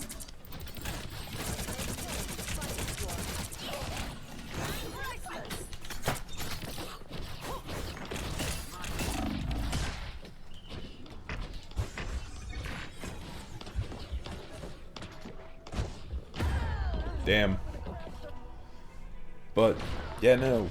I like playing games with the stress-freeness of it. Dang. Capture the mission area. No worries, I've learned my humor from Sino. I see. Me sees. But,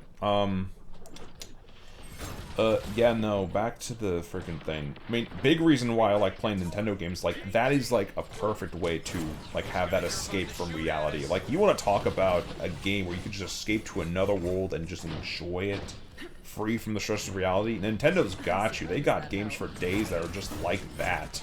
And it's usually amazing tenfold. Like, there's never a time where it's like, oh, it's not gonna be like that. Damn it. I couldn't move. Fuck. But yeah, no, why? I mean, people are excited for Nintendo games because one, they're of great quality, and two, they're usually very poppy and charming. Like, we're getting 2 new Kirby games this year. We're getting DLC for the Forgotten Land that's probably gonna double the length. We're getting an Air Ride sequel. We're getting a new Mario Kart that's basically Forza Horizon. Like, open world Mario Kart. You cannot tell me that's not going to be a massive sell for a lot of people. Oh lord, lord, lord, lord, lord, lord, lord, lord, lord, lord. Oh lordy, help me. Lord, help. Lord, Lord. Thank you. Thank you, Snow Bunny number 1. Hell nah. Get these bitches. Kill them. Hulk, I swear to fucking God, where's this man?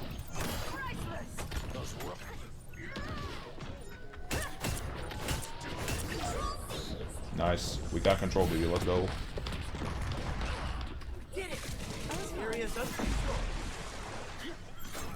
Spiders love things with 8 legs, but this?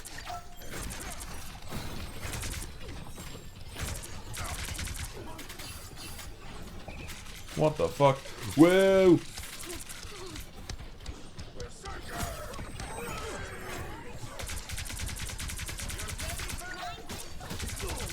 Those guys are about to shoot at us. Come on, man. Get your birch ass back here, bro. I swear to God, bro.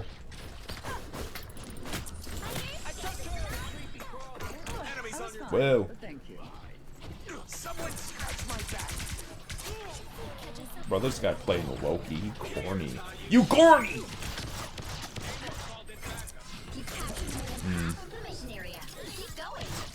Anime is also just fun. Again, it's about, one, escaping from real life, and again, anime also is a really, like, fun thing for the escapism thing, because one, it's not necessarily humans, and I think it's, again, the disconnect between a real-life person and an anime character, like, from an art style perspective, I think is just... Come on, I gotta try to... Hold on, I'm going for it. Let's see this work.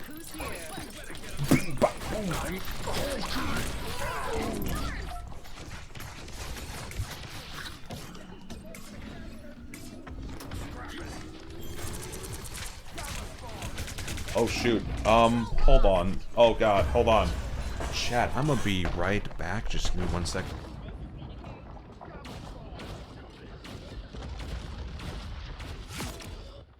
Emma Frost. You'll have to keep fighting until we have a winner.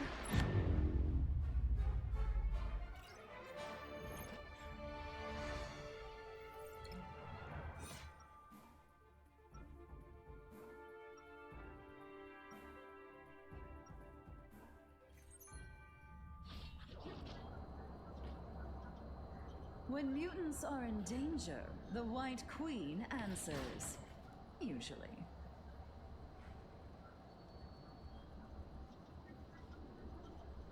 Seconds before you attack. Get ready. I saw your most recent invoice for supplies, Logan. I have concerns. You want me out there finding lost mutants? I need the right gear to do the job. You do not need yet another motorcycle to crash. The battle starts in 5, 4, 3, 2, 1. All you need to do is capture the mission area. Got it? Nani, you expecting Peter Parker? Please.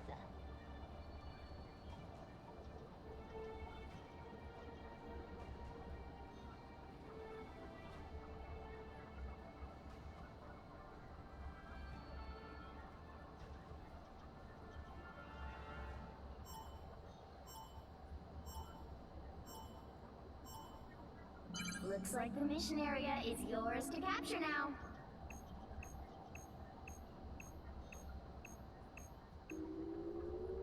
They captured the mission area!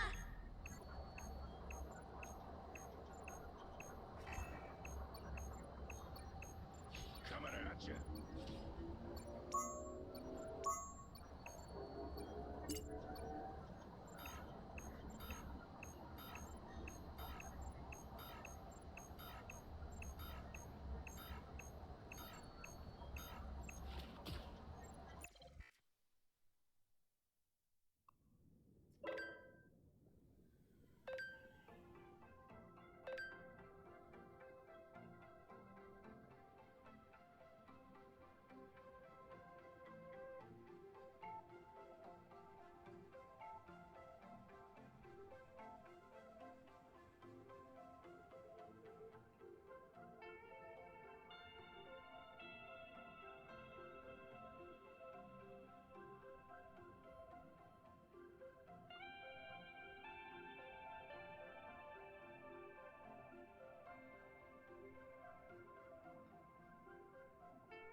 Alright, so sorry for the wait, y'all. Yeah, for reference on what that was all about, my freaking roommate went on to a wedding back on Friday, which explains why I've been streaming a good chunk on the weekend here for a bit. They have been gone since then, and I was on house thing. They just got back. Just to explain the weird absence, they were just on vacation. They were at a freaking wedding, and you know, they came back a little earlier than I thought. So yeah, they said they were going to be back at like 4. It's like 12:30 when they got back. So yeah, apologies for the so sorry for the long wait, but we are back at it. I'm just going to hit the stream back up, hopefully. Yeah, that was just a longer break than it had any right to be. I'm so sorry, y'all. We're gonna try to play a bit more to make up for lost time, at the very least. Just gonna reread some of the chat. Indie horror games are great too. Horror games in general usually have been pretty good, all things considered. Pick your hero. Hami Cypher, I have no idea what that is. I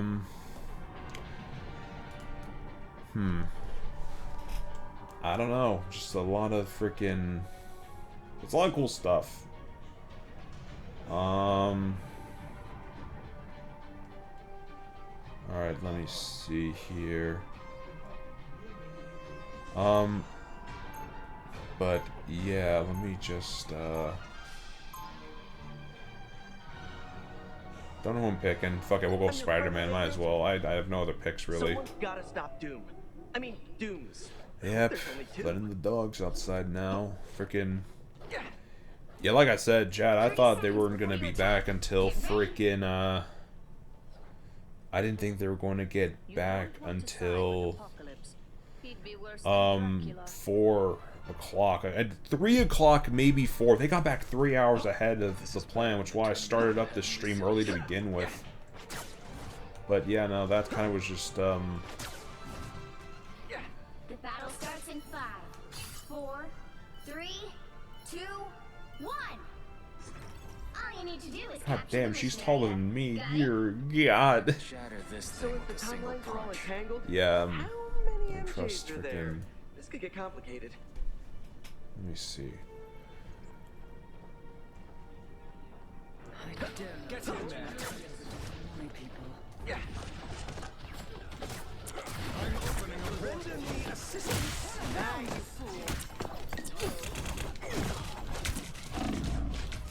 Looks like the mission area is yours to capture now. Bastard. Anyways. Yours. Very nice. Very calm and collective. But yeah. Oh, whoa. Whoa. Incoming. Incoming. Oh. Oh. Panther, get out of here. From behind.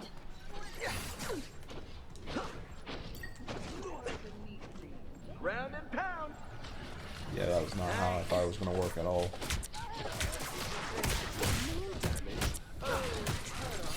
Ah, damn it, of course they have a healing thing on them. Why the heck would they not? Lovely, lovely, lovely.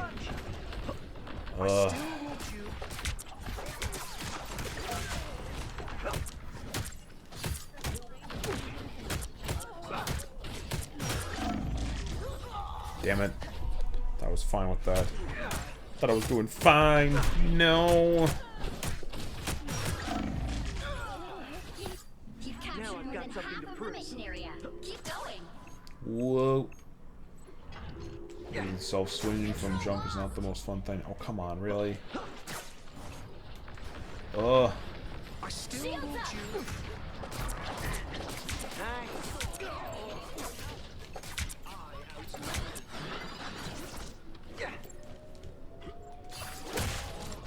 Tremble before blast! Bring on the gonna get sticky. Shields up. They look like they mean business. Yeah, I think we're selling points, so we should be fine. I think. I'm not too sure. But, yeah. Just again, I only started the stream up now because I figured, oh, it'd be the best time to start this up before the roommate got back from the friend's wedding. So I didn't. I did not. They said they'd be back at 3, and it was like 12:30 when they rolled up. So clearly they forgot a couple of letters. I don't know.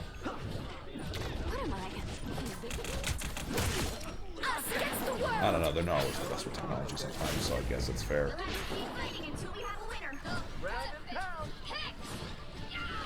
Oh god. Perfecto. We cookin', let's go. Woo, yeah baby. You love to see it. You love to see it. Nesum.com. Yeah, no thanks. It's up to us to help the people Emma who can't help Frost. themselves.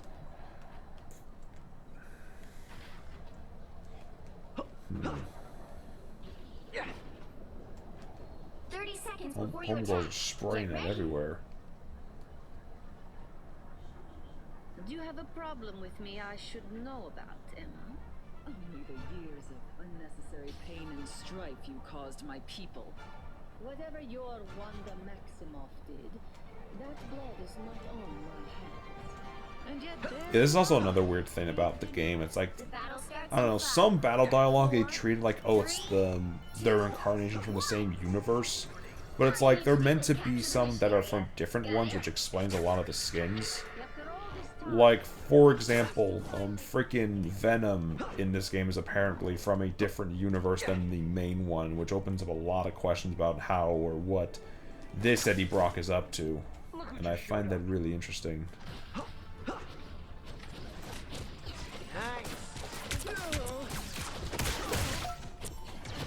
Your power's on! Make a pretty good Bastard. team. Looks like the mission area is yours to capture now. But yeah, oh god. Again, what?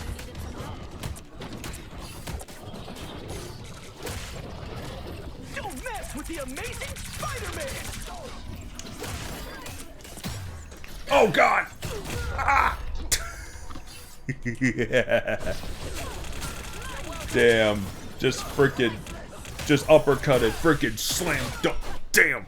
I'm not a vengeful person, but today Oh, I'll make man. an exception. Emma Frost is the definition of a ball speedy.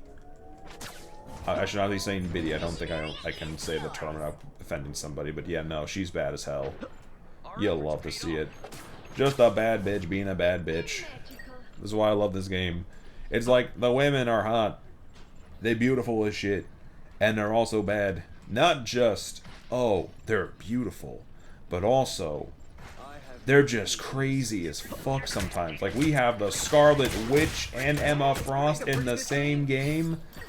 Nah, this shit might actually be the greatest game of all time. Oh god. Gonna get sticky! Oh god, where are they? That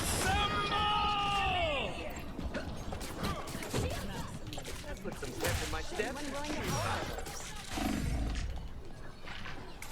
Oh god. Please. Why can't I go in there? Yeah, she becomes immovable. She can't be launched like this. That's for attacking our Emma Frost, you bastard. You've captured more than half of the mission area. Keep going. Yeah, come on. Oh, I'm fine. There we go. Mouse is down. I'm weirded out that they pulled that skin out for Susan. Like, in retrospective, it's crazy that's the skin they gave her. So it begins. I've been spoiled by Genshin, Hami Cypher, and Love and Deep Space so hard that I'm even immune to real men. That's crazy. You get so comfortable with fictional characters that you don't want real people. Like, real people for a relationship. Like, that is... I'm not gonna lie. A little messed up, but I kind of get it. They're sneaking from behind. Like... That puts some pep in my step. Oh, where the fuck? Whoa. Anyone willing to help? I'm gonna go find a healing station. You'll have to keep keep fighting until we have a winner. Women in Aunt May's Got it. chicken soup. That is a tad messed up. Cap.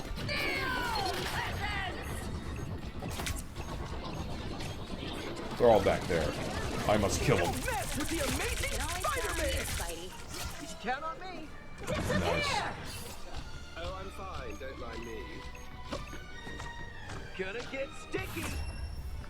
Nice. Yeah. Also freaking beauty standards and shit. Like, I get it. You know, there has to be a sense of attraction sexually in a good relationship, too. Do not get me wrong, I 100% get that. Fictional characters set a freaking standard, and then there'll be people online that say, oh, these characters too sexy. They need to look more like me. Brother, sister, whichever pronouns your blue-haired Karen ass prefer to be called. The whole point of those games, the whole point of fictional characters, that they can be the best possible version of yourself, or like the best. They can be different. Essentially, it is about, oh, them being attractive. Like, it shouldn't be a crime for a character to be designed in a sexy way. Look at fucking Emma. People were just freaking... People were so upset at the dev team for making a character this just, like, exposed just because, oh, their thighs are showing. Like, god damn. But, like... I don't know. It weirds me out a little bit that it has to be a freaking problem. Even though the whole point of it, it's that they are attractive, right? They're not real people. That shouldn't be confused or even be a substitute for a real relationship or anything like that. But like, I don't know. If men can have characters like Venom, for instance, or T'Challa be someone they want to aspire to be, or even Spider-Man, you know, with them, it's like, I don't know, like, I feel like that could be the same thing with female characters, like women with female characters, right? Because there's so many strong male heroes and also some really awesome female characters and all this shit. It's like, we really have to go into the argument that, oh, it's outdated, or it's a fucking offensive that a person can be attractive. Even though that's not fucking, even though realistically, yes, people being obese or being of a certain size or look is a little more common than freaking, oh, they're super hot and all that. It's also like, that's, I don't know, it's a whole fucking topic. And it's hard for me to talk about it properly because, again, it's just so much to get into with that. Like, I'm running around in circles just trying to designate all those thoughts. But, like, I don't know, a person should not be upset with how they look, but also they shouldn't be upset or jealous that someone else looks a different way than them. Like, in the perfect world, it'd be like, oh, we can accept characters who are attractive, whether they're men or females, with no problems. But, like, these creatures obey Namor's every command.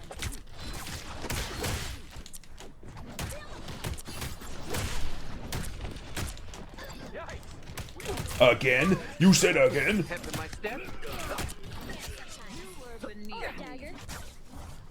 Gonna get sticky. You're halfway there. Keep Whoa. going. Oh god. But yeah, no. Let women be sexy in video games. You can make them competent characters and also super fucking attractive. It's not about, oh, they can only be one or the other. It should be that, oh, they should be both. They could be both. Right? Because, like, we can have people like Kratos, who are arguably very hot, muscular, fucking dad energy people. But they also have a really in-depth character and shit, too. Can we not have that for women? When's the female version of Kratos going to be a thing? Like, just big fucking mommy, but also really in-depth and fascinating character. I don't know, I think we're starting to get to that point, but I don't, I don't know, it's just weird. Damn. Damn, I did not just get shut up by MCU Namor. Garbo, Spider Fist Basura. is ready to punch. Bombaclat. Fucking whatever term you use to describe a trash-ass man. I don't know. Some trash-ass shit. You're halfway there. Keep going.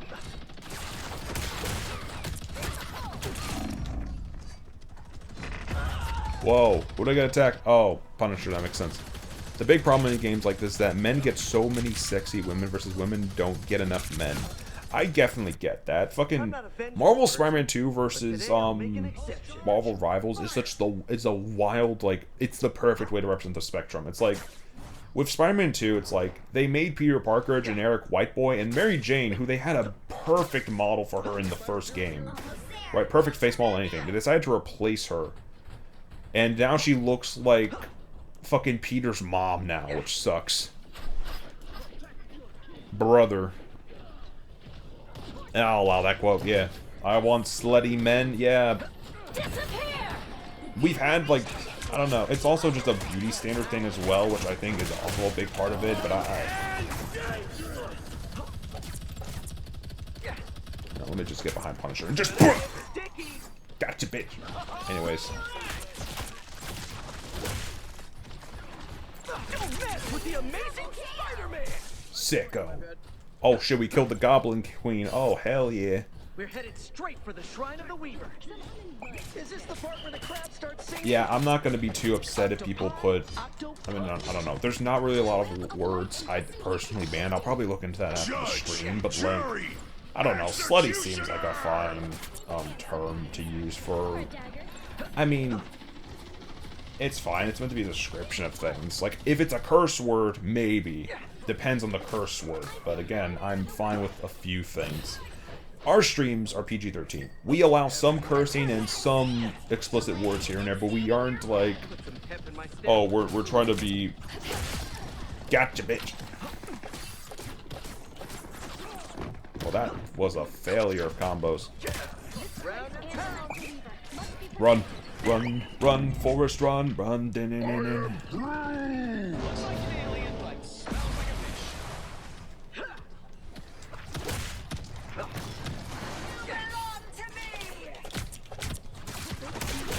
fish. Gotcha, Birch. Anyways. Gonna get sticky.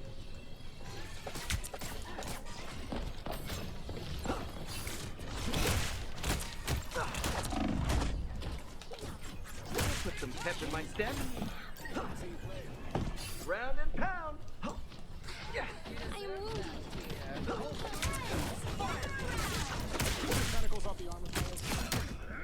Gotcha. Cool. Yeah. Spider Fist is ready to punch. Jeez. Okay. Revenge Just. is mentally unhealthy, but very satisfying. Indeed. Yeah. People are attracted more to anime games because they want people who are fucking sexy. They want, as Rose described it, slutty men, slutty women, or freaking just sexy people overall that are attractive. Because there is an element of sexual attraction for a lot of these things. Whether it's in an actual romantic relationship, which, yeah, realistically, you want a happy relationship, yeah, it's always about the character of a person. And the looks should be a bonus always, but like, every person is going to want that attraction as well in a relationship, and I think that's the extra element to look out for. Freaking, yeah, give us more of both. And it's not to say, oh, we haven't had, like, hot female or male characters in recent games. There's definitely a good chunk of those. But, like, also, again, as I brought up Marvel Spider-Man 2, it's very weird for that game, and character design-wise, like, in terms of the human characters, right? Like, underneath their masks and everything, it's like, yeah, those characters are very weird in hindsight. Just for various reasons. I'm gonna choose Johnny, round out the Fantastic Four a little more. A little help, please. I forgot how to play, bro, I'm gonna be honest. There's at least...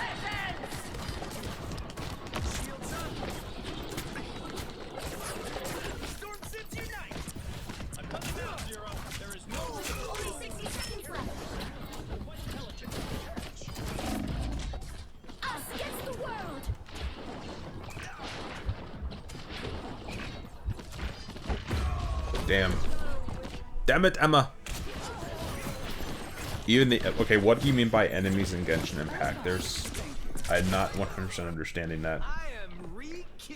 Not for lack of trying, trust me. I just want to know what kind of enemies exactly you're asking. Down to 30 seconds. We have to, freaking... Hey, hey, we share the same actor, bro. Why you fight me? What'd I do to you, bro?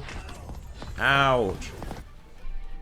I guess Kenki or Kar. I don't know Genshin, so I don't know what you were talking about.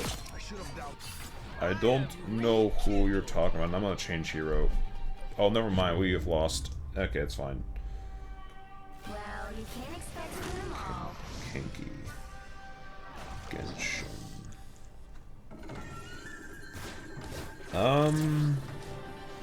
Interesting. Magu Kenki, and then Kairagi.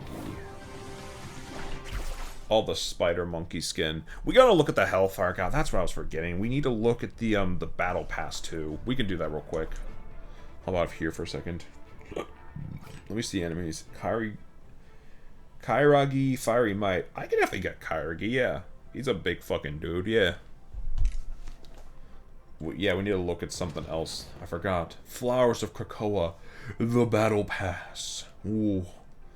Let's open this shit up and see what we got. What characters, designs are we getting here? Oh, what the hell? Spider Monkey. Whoa. That's definitely an interesting choice for, Spider Oni. Oh, I thought it was a spider monkey skin. It looked like a baboon. Almost. Like a white-haired, red-skinned baboon. One dark night, the great snake claimed the mother and father, the cries of a newborn piercing the silence of Kirisaki Mountain. Is that actually meant to be a fucking, Wait, did Peach Momoko make the skin? Did she design it? Oh, for people who don't know, Peach Momoko is a famous comic artist. She's doing that new Ultimate X-Men run, like not the 2000 series one, the 2020s Ultimate X-Men run that they have with frickin' all those cool characters. There's a distinction: 2020s Ultimate, 2000s Ultimate. Peach Momoko is doing the art for the 2020s Ultimate X-Men, and yeah, that shit's good. That shit's good from what I've seen. But yeah, I didn't know she did art. She designed this suit. I kind of mess with it. It's a very simple thing. The front doesn't have much to it, but the back definitely has a good amount. I don't know, put a brighter freaking logo on here and then maybe more colored bandages on the legs and arms, and I'd say it's decent. Yeah, I think it's a solid 6.5. Not bad. Like the mask, that's definitely the big draw of it, but like, I don't know, throw something on the chest. I don't know. Solid though. And yeah, the backstory's interesting. Let me see. Oh, there's more. Let's see. Joro Gumo rescued the abandoned infant and raised him in her hidden lair. Growing up among creatures of the night, he embraced the belief that all lives, human and yokai, could coexist in harmony. He dedicated himself to patrolling the rugged terrain, protecting all in need. When his adoptive mother was slain by a yokai hunter, instead of giving into rage, he only found his resolve steeled, a testament to his unyielding creed. We should be getting fucking comics about some of these skins, but no, they want to fucking give us a new Spider-Boy and Spider-Girl, make fucking Mary Jane Venom, Eddie Brock Carnage, bring Ghost Spider into the 616 universe, dog. That is just... You're telling me that a comic about this dude was a less big priority and wasn't even on the board, but MJ as the new Venom is? Which, yes, chat, I'm not joking. The all-new Venom is Mary Jane. Mary Jane Watson is the all-new Venom. I swear to God, I hate the Spider-Man tutorial sometimes. We don't talk about that. We're not talking about it here. We're talking about good Marvel content. Not basura. Anyways. That mask looks like a hilly curly. Yeah, it kind of does. Yeah. I'll take it. It got me at Oni. Fair. It's definitely tied to the Psylocke in this game. We got a couple more things here and there. We also have Retro X uniform. Okay, now Uncanny X-Men 1963. Was Psylocke even on the original X-Men team? I know this isn't supposed to be the main line 616 version of Psylocke, but like, yeah, no, she's got my vote. It's the best one. If the MCU ever adapts Psylocke, they should adapt this explicit version. And for people who do not know what I'm talking about, I'll go to her character bio real quick just to give a quick reminder. But let me see the lore. Yeah, she's technically from a different universe compared to the main Psylocke. Psy, her name is Psy compared to the freaking main universe version. I forget her name though. But yeah, there's the base version of her that is named Psy, and then they have this version of her that is technically the original version of Psylocke from the comics. But honestly, we need more Asian superheroes, so I prefer the Asian Psylocke more than anything else. But that's just me personally. God damn, we gotta reopen this. Okay. Oh, I did not mean to press that. No, we didn't purchase it, thank God. Okay. But yeah, Retro Future, or Retro X uniform. It looks nice. I like the butterfly forms like a pink X on the chest. It's a nice way to personalize it. The friggin' extra, like, on the hips and the shoulders there. Is it just me, or does this game look a little bit like... It more or less has a more cartoony art style, but it's not really like Fortnite. It's really not like Fortnite at all. But... yeah, no, freaking... It's just the more cartoony art style, but it has more cell shading compared to that game, though. So, it's a little... it's more distinct. Also, it's not helped by the fact that they basically put the Doom 2099 model in Fortnite if you have both Marvel Rivals and Fortnite shared on an Epic Games account. I think that's how it works. I forget exactly. But yeah, Psylocke's outfit here, I'd give it a solid 7. No, 8 works better. I think this is like a close 8.5. It's a really nice alternative. Just nice pop of colors. She adds her own personal touches to the outfit too. It looks very nice. You love to see it. Yeah, we also have a couple other things. We have a nameplate for Emma Frost we can get for free. That's neato. Oh! Oh! Trash! Caca! Poo-poo! Basura! What the fuck? Okay.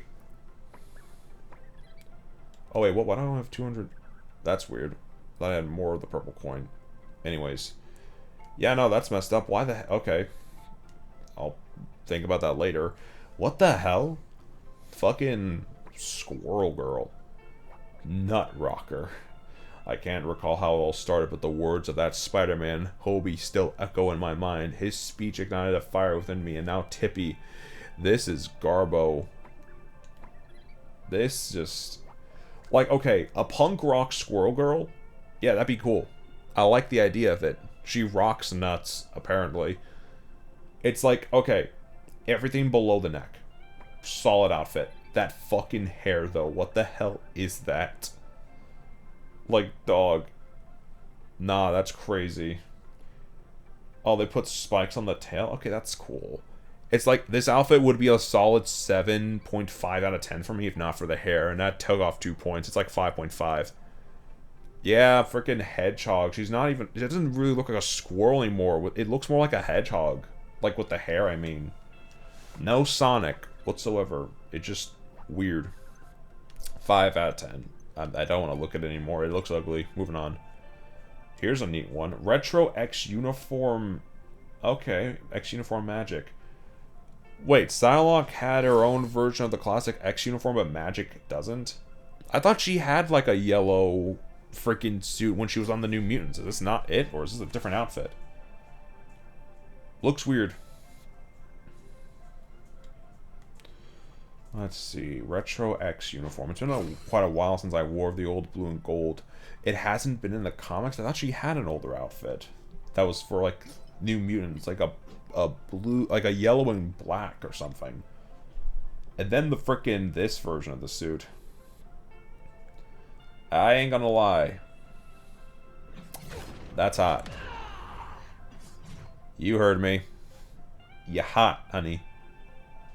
She looks good. I like it. Warcraft vibes, 100%. I get Warcraft, just species vibes from this version of the beast form. Or her freaking demon form. I forget the exact name for it. But yeah, no, this looks great. Just freaking... Like the dragons. It reminds me of the freaking dragon people from World of Warcraft almost. That's it. She looks like one of the dragons from World of Warcraft. Fucking... Alexstrasza? I think that's how it's pronounced. She kind of looks like she belongs to that exact species as her. That is so fucking cool. I like it. Oh, that's cool. That's cool. I like that. Alrighty. Let's continue down this. So yeah. Badass magic skin. I gave it a solid 8.5. Clean as hell. You love to see it. Red Runway Veil. Ooh. This is a neat little Black Widow alternate. I like this. I don't think I'd prefer this over the main outfit. She had me at her claymore, but now she's death gripping me. Oh lord, chat. Chat. You know, Magic was technically my second... Okay, in terms of, like, hottest character in X-Men lore, Magic was weirdly enough in the top 2 for me, with Emma Frost being number 1. For a good while. I think Marvel Midnight Suns really emphasized that point with just... I don't know, just getting to know her character more. Just, yeah, no, Magic is a hot character. This game just does her so well. And again, the design like this, absolutely beautiful. Freaking awesome. You love to see it. But yeah, no, Magic, love her. I think her and Psylocke, like Psylocke, those two kind of trade places now in terms of like hottest X-Men character for me. But that's just me. But yeah, nah, freaking Black Widow. This is actually an adaptation of her freaking Hellfire Gala suit. Yeah, she looks great. You love to see it. I love the headpiece though and the hair. This is the exact opposite of that that hair on the punk rock Squirrel Girl skin. This actually looks incredible. You got to give Black Widow a mask. This is how you do it. It just looks cool. It might make it look more like a scorpion now with the head and how it kind of trails down to this tail here. The back view. The back view's nice, yeah. Again, a lot of exposed back, but hey, sticky bras exist apparently, so I don't really think there's room to complain about that 100%. She could just be wearing that.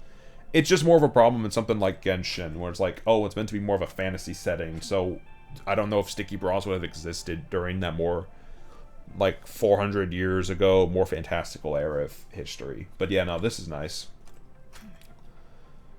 Yeah, she looks cool. I like the outfit. I give it a solid 7. It's nice. Nola, how do you pronounce that? Nola and Anun Manyeyo. I don't know how to pronounce that. But yeah, this is Luna skin. It's also from frickin' Peach Momoko. And it looks really cool. Solhee's first steps onto Kirisaki Mountain were fraught with fate, a destiny sealed when her striking mismatched eyes caught the attention of Yami no Karasu, who deemed her a threat to the mystical land. One fateful night, the deathly being struck, but the Hanjas were hurtful. There's so much lore into these outfits. I have to question if this was going to be planned as a comic book at some point, like this whole Oni take on the universe. Like, I assume it's from the same world as, like, this version of Psylocke, like Psy in particular, like if it's from her world exactly, but yeah, no, that and the Spider-Man skin are said to have debuted in this season. Man, we need to get a new Psylocke comic made of Psy. Fuck, I love her outfit. It's amazing. This outfit looks fantastic. Just look at it. It has a bit more of a symmetry to it, but I think it can be excused. Because, like, yeah, nice little decoration there. Feather pattern there that also blends in with the white patch on here. I like it. It looks really good. But, yeah, no, freaking Psy. I hope Marvel Rivals does push for a lot of the characters in this game to get new comics now.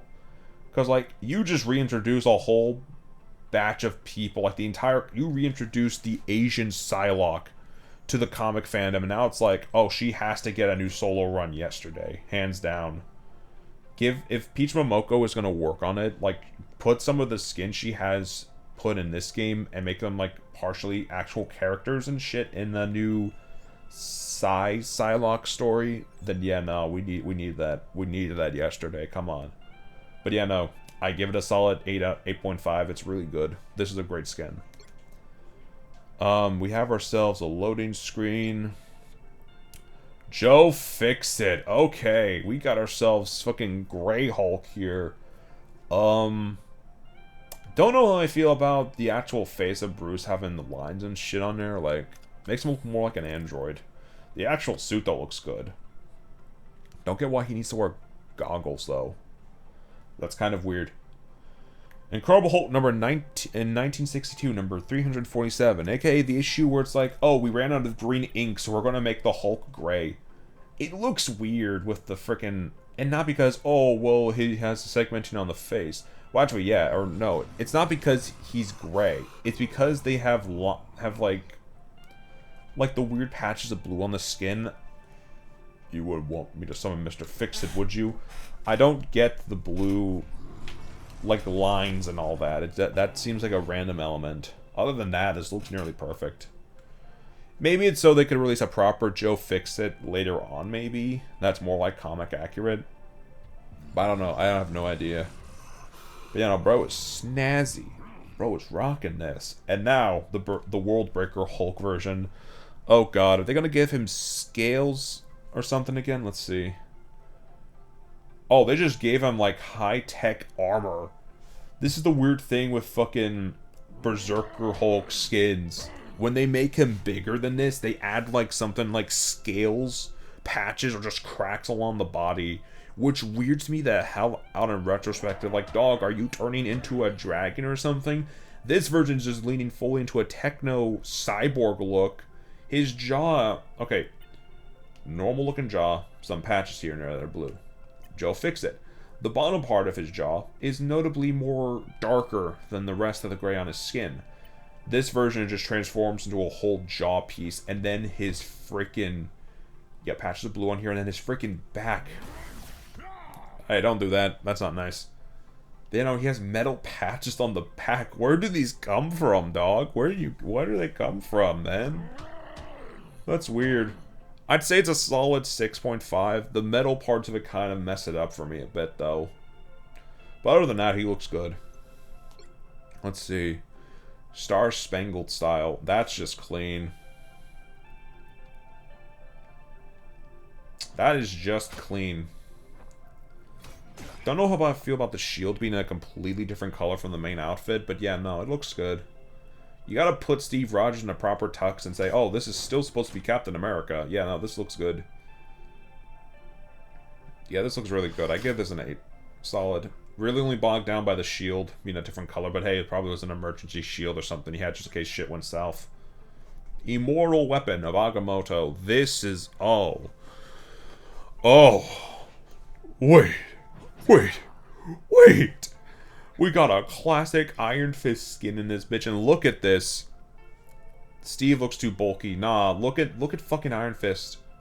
This is what I was talking about, chat. We gotta give some attention to the female gaze. We need hot men and hot women in these fucking games. If we can get Emma Frost, we can get skins like this. Look at it. Bro is straight up shirtless. The dragon tattoo is on his chest. Just dripped out of his fucking mind. God, who told this man to cook? First appears in New Avengers from 2010, issue number 4. This mess we're in today, the one you created by stealing this eye from its rightful owner. So I'm gonna ask you again, Steven, whose is this, really? That's just fucking cool. It's more of a classic look. He has the more appropriate mask, like classic Iron Fist, but like, dog, there's flavor to this and it looks cool. It looks really freaking good. You love to see it. I give this a 9. It's really freaking good. It just looks so freaking clean, like the dog. Dripped out of his mind! Ah! Get out of here.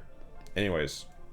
Yeah, no, bro looks clean as hell. 9 out of 10. No questions asked. Love the white balance. Love the gold and freaking everything about it. Just looks really good. Great 9. That's how you do, like, a sexy male outfit. In my opinion. Like, that's... Yeah. Very sick. Very clean. Oh, what's this?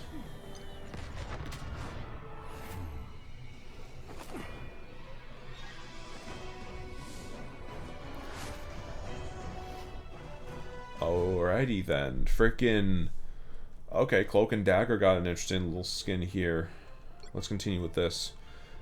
Yeah, this is exclusive to Marvel Rivals Season 2. I like this skin. I think it's a solid 7 out of 10 look. The idea of inverting the colors of the two definitely looks nice in practice, especially for something like the Hellfire Gala. I don't know, though. It looks a little funny to me. I will say this, though. Cloak definitely got that fur around his... got that fluff around his neck on fucking lick. That's cool. You'll love to see it. That is cool. I don't really have much to say about it, though. It just... I don't know. Solid 7, honestly. Not as special, I think, as the other ones. It just looks like a nice outfit. Set of outfits, though. Then we have the Ages of Ultron gallery card. We get an extra 100 units. Redeem all Battle Pass rewards to unlock this page. Got it. But yeah, no, I'd say probably my favorite skin from this thing is either the... Well, definitely not this one. God forbid, no. I'd say either the Retro X uniform for Psylocke and Magic, or the Immortal Weapon of Agamotto Iron Fist skin. Either one of those I think are probably the best ones, but oh my god, they're all great. What do we have here? What's this? Play matches. Oh, Scarlet Witch related rewards, nice.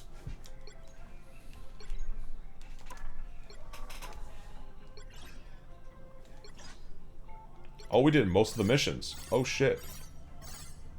Secure 40 assists. Yo. Oh, whoa, what the hell is this?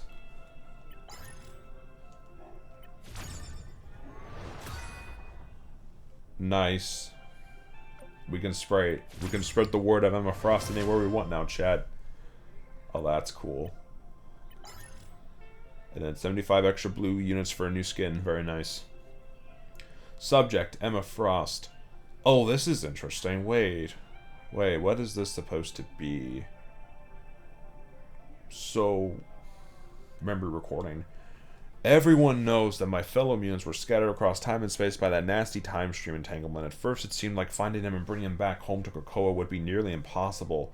But that's when the Scarlet Witch showed up and made our lives a tiny bit easier, for once. She used her reality-bending abilities to forge a new Cerebro helmet, the classic model designed to locate mutant biosignatures, and added some mystical upgrades so we could search for our people across multiple dimensions. Initially, she handed it to her dear old dad, Magneto, but after his first overly dramatic call to mutant kind, he realized that such a delicate piece of machinery would be far more useful in the hands of a skilled telepath. Entirely yours truly.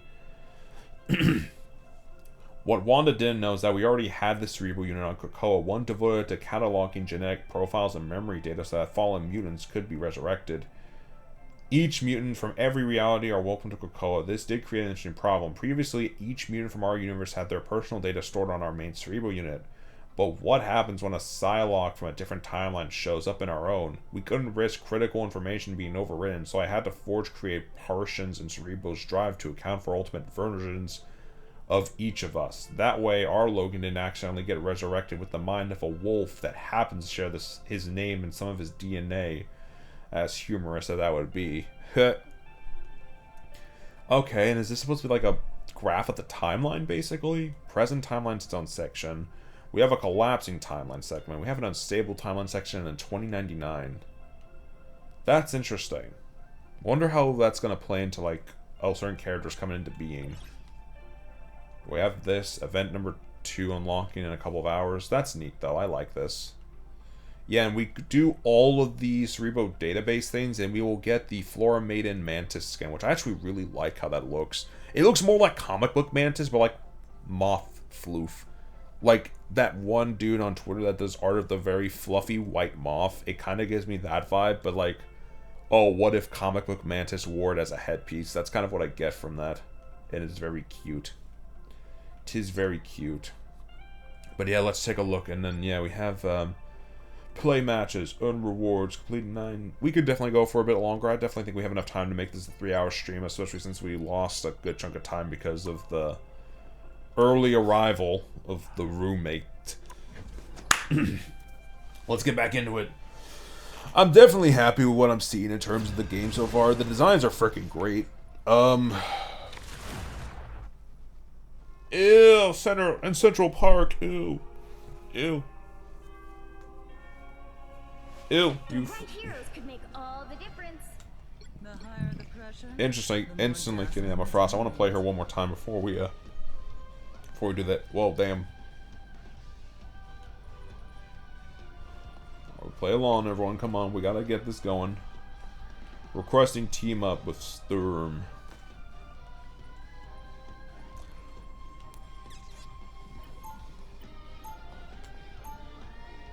I'm definitely interested in seeing what alternate skins they give Emma, because there's so many outfits for her to wear in this game. There's just so many ideas for that. I'd have to ask if like they have any like recollection of like, oh, how, or like what one of her outfits do we put in? Because again, she has so many outfits from the comics. They could give her all new X-Men relaunch outfit, the Grant Morrison run I mentioned earlier, the classic outfit. They'll probably mostly design original stuff for her realistically, but a version of her with the long hair I think would very much be appreciated. In 5, 4, 3, 2, 1. You have to stop them from securing the mission area. Bye, bitches. Woo.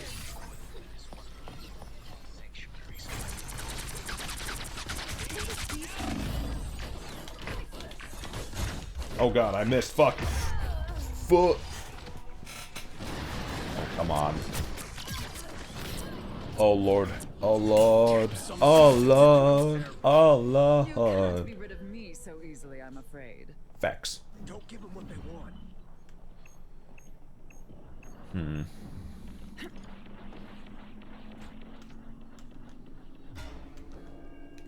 Oh, can't go through there. Fuck. Damn, what the hell?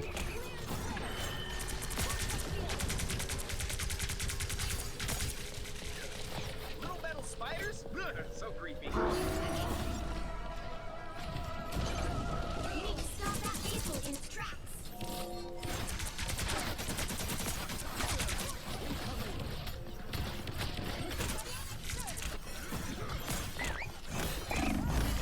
Sup, bitches?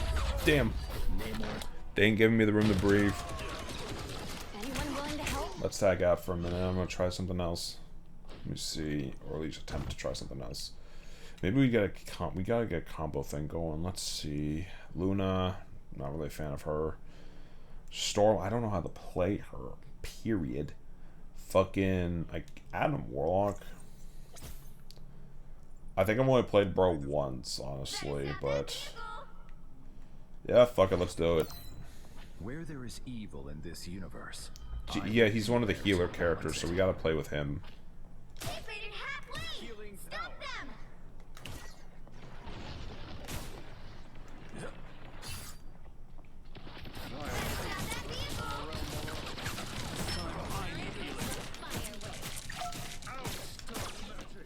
The cosmos heals you. There's still a chance to stop them!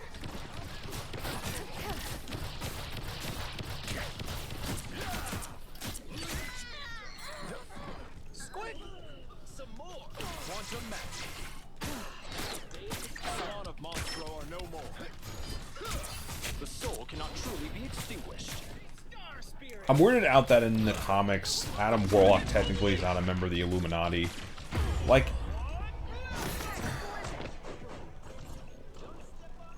I'm just gonna put myself here. But yeah, no, it weirds me out that frickin' yeah, it weirds me out here that he's not part of the Earth-based Illuminati in the comics. At least I don't think. And on the main Earth 616, it's like, oh god, I completely forgot how I played this man. Oh god, I'm being chased. Help! Help me! Help! Damn it. Oh, there goes that idea. Lovely. Yeah, and someone took Emma Frost. Fuck. You know what? Fuck it, I don't remember. Let's try Psylocke. Your guide and villains. They all fall by my blade, just the same. I don't remember how to play Psylocke. It's been a hot minute. But yeah, they're about to hit the point. We have to stop them. We have like.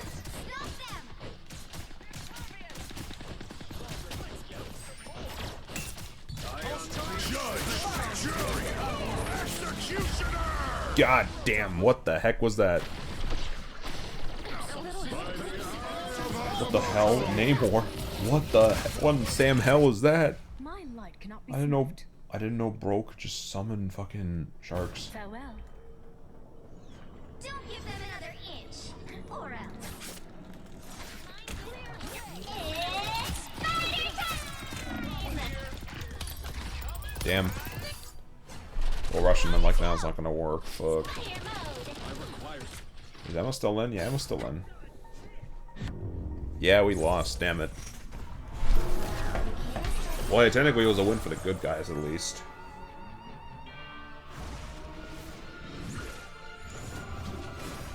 Yeah, essentially each match, I like this too about it, is like, not only is like, oh, a big event, like each season, like it's like a Marvel comic event per season, but each of the matches are technically part of it. With season 1 at least, it's like, I don't know, it's very interesting how you could argue that it's meant to be part of a story, and I like that. I like that touch of it. Next match, we're going to try to play Hawkeye. I'm going to see if I can get good with him, see how that goes. Just gonna check here.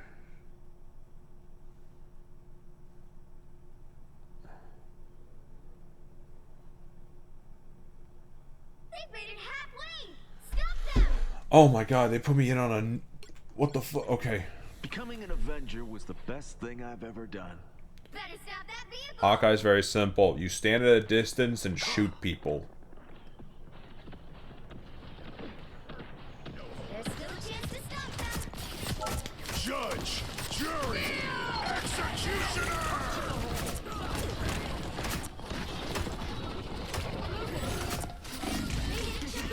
Damn it. Might be a good time to stop them. Well, damn, they dropped me in the middle of a freaking match. No wonder we're losing. She's 7 minutes. Okay, we gotta play the long game on this one. Damn right, let's do it. Just leave it to me. Too bad there's no sniper. Technically, that's him and Widow. These two best work as like long-range distance characters. Black Widow's also technically the Widowmaker of this game. Like, this game really isn't as much of a it's a copy of fucking it's not really as much a copy of Fortnite. It has a lot more in common with Overwatch, and that's more or less a hero shooter. It's just the art style's less Pixar and more like a comic book, and I love it for that.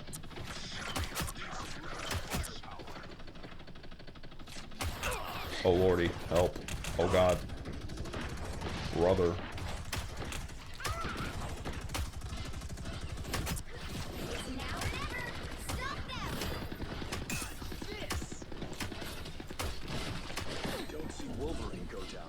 Come on.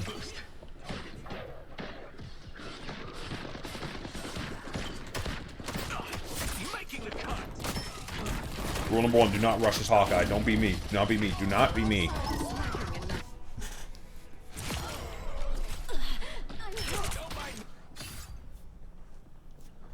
Okay. Oh, they're almost there. Come on.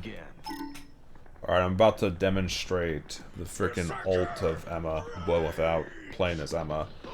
You'll see in a second. I'm gonna fucking body some people, hopefully. Just watch.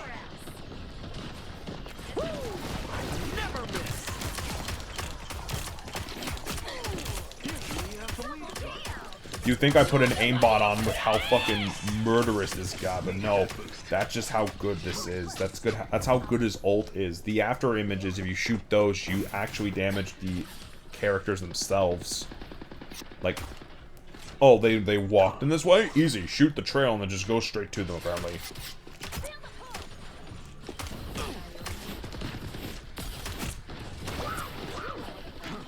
Yeah, bow characters tend to be weak. Yeah, he is a little weaker. Hawkeye's essentially the Hanzo of the game in a weird way. If you have to make an Overwatch comparison. Like, he definitely is weaker up close, but at a long distance, bro, he can get a lot of shit done if you, like, just position yourself carefully. Come on. Hey, Johnny. Emma. Capricorn.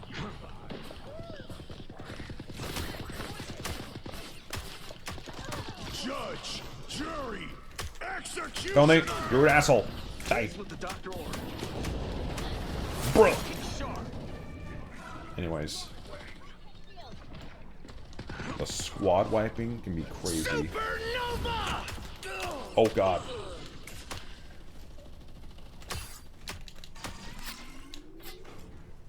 Lord have mercy.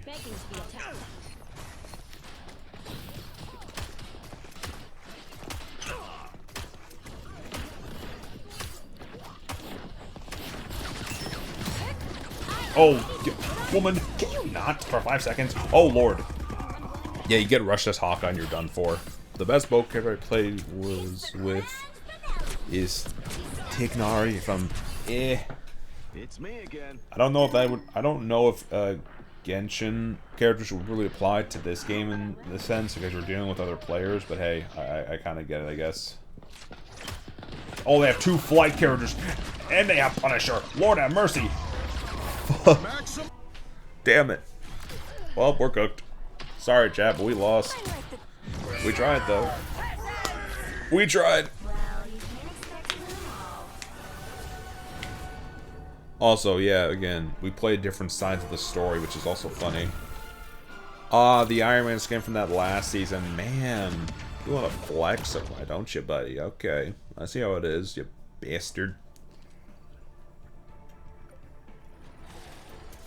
Of course, our Punisher's the freaking SVP. Why wouldn't he be? I'm just saying.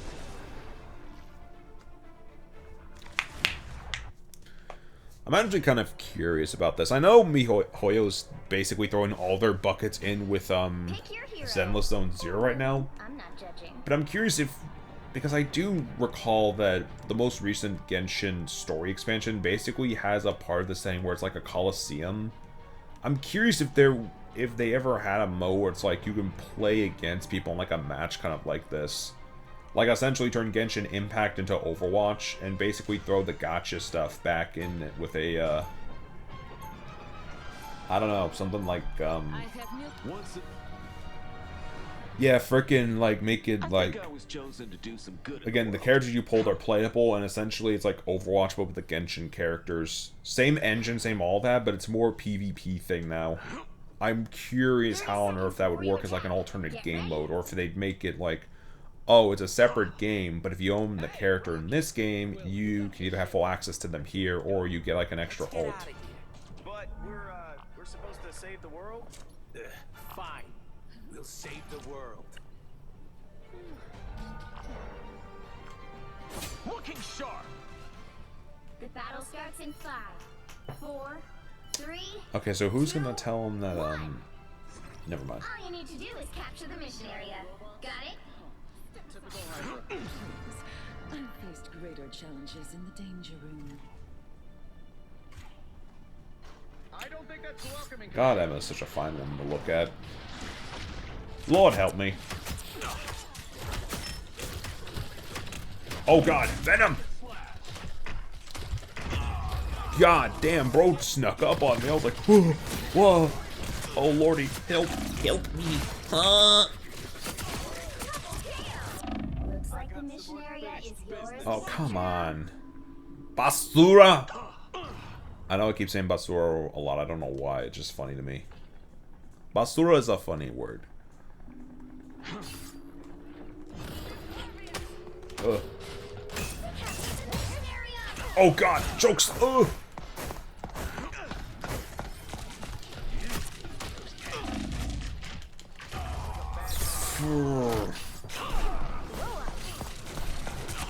She just kept hunting me. Scarlet Witch kept draining. And she still was going at me. That's funny. That's funny as hell. But yeah, probably not this week, but next week I might try to start playing another game on the for the streams. I don't know which one's gonna be though. I just know, hey, for my sanity and probably everyone else's, playing just Final Fantasy 16 and Xenoblade X, just the same 2 games all the time. I know it's a bit boring. Genshin, I'm not giving Genshin a shot. If I give any of the MiHoYo games a shot, it's gonna be Zenless. That I feel like just has the better, like, gate of entry than anything else. Oh lord. Beacon help. scared, afraid, terrified. Nah, but actually though, don't get me wrong here. I know Genshin definitely has good story stuff. I know it is, I don't know, it's weird. Yeah, that's why. Yeah, that's another thing. It's like they have with Zenless Zone Zero. It's like, okay, they have more modern character design, sure. But like in terms of just overall stuff, it's a hack, like a simplified DMC type game.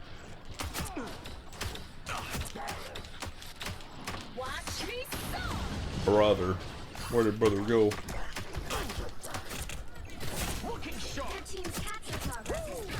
Venom, get back! Fuck. Genshin's open world, yeah, and that's also kind of the big thing. That game is freaking, what, like 8 years old now? Almost 8 years old? The world is giant. I would not know where to start.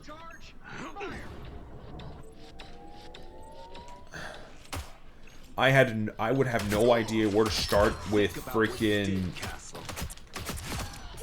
I'd have no idea where to start with a game like Genshin. That's just the sad part of it, and I'm terrified of doing so because that would take 4 years old. Is it? I thought I saw images of the game back in like 2017 almost. Right? Back when like Breath of the Wild was still a fresh thing. God, oh my god, people!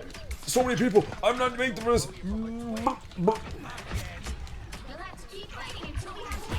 Fudge! Fudgesicles! Fudge crapsicles! I mean, Honkai... Didn't Honkai... Alright, I know at least Honkai Star Rail came out in 2018, right? Genshin was officially released in 2020. Oh, gotcha. Yeah, well, I don't know. It's like... I think Zenless just has a better balance of casual but like also hardcore play. Where it's like Genshin I think is getting too hardcore now with how much the world has grown, and then freaking with Honkai it's like it's a nice game but it's very simple and the gameplay style is so similar to something like freaking Persona 5. I'm just like, why not just play that? They play exactly the same. I probably like Persona more if anything else because again, more relatable setting, bigger focus on characters. It's weird to me. Yeah, no, yeah, I'm probably making the Persona comparison is probably not a lot of fun, but hey, I wanted to at least make them note of it. Oh, I killed someone, at least that's nice. Honkai can be played on idle. Yeah, that's kind of the other thing too. I don't like playing games that just feel so much on idle. Big thing that I've said in the Final Fantasy 16 streams that I honestly have considered dropping the game in the recent stream because it just feels like it can kind of just be played on idle, like you just mash a bunch of buttons during combat and you'll get by. The bosses help in that regard. There is a bit more thought when you go to the bosses, but like, I don't know. It doesn't really feel like there's much competition, and I'm honestly just more invested in Xenoblade X right now to care, so I don't know. What have you done to your armor, Stark? Didn't know you could make it any uglier. That's what I've been saying. Flark you do. I know that overtone. Yeah, no, it's just... Yeah, Yen, I want to play good games. I want to play engaging games. If I wanted to play a game on idle as background noise, realistically, I just put up a walkthrough of it and talk over it. It's honestly the same thing, and it's probably just easier on my part than anything, but like, you know, it's not that different realistically. It is not as... There's not a giant gap in difficulty for that either. You just need to spoil a couple characters to have a good team.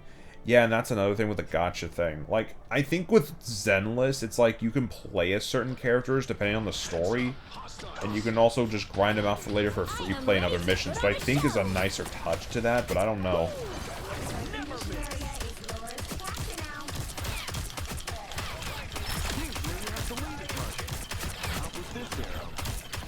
How the hell have I only killed one person? That makes no sense. Oh god.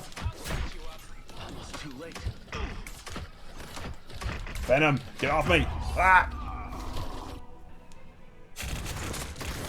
But yeah, no, with Zenless, I just feel like it's a nice approach to... Again, it's a linear game. It's more combat focused, so there is a bit more of a skill thing compared to something like Honkai. Because realistically, with Honkai, you just gotta fork over like $100, get some decent characters, and you can go through most of the game pretty easily, at least from what I've heard. That's just not the most fun. For me, at least. Zenless, at least, there's more engagement with, like, you have to put out good combos, you have to do stuff, which is why I like... I've admitted I'm very back and forth on fucking games like Zenless or Devil May Cry, where it's like, oh, get off my dick, you two, dear God. Fuck. Okay, never mind. Never mind. What's all the Hoyo games? Honkai has the better rewards? Is that true? That's weird. So it's just the easier game to play, and it's also the more rewarding ones. I'd have to think that Zenless would be right behind it then. I don't know. I do not know. Got him. Revenge, best served cold.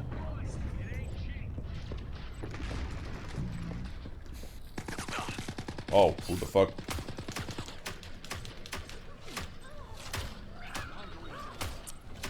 That man has a tank. I gotta watch out for him.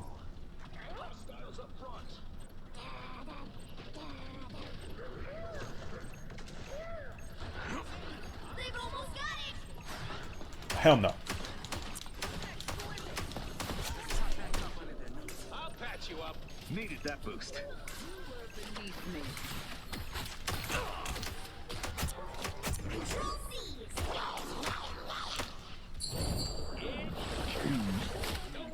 Brother.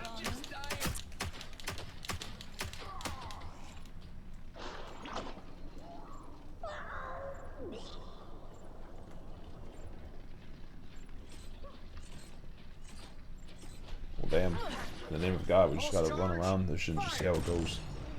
Pray to God. I am ready to put on a show. Let's try it.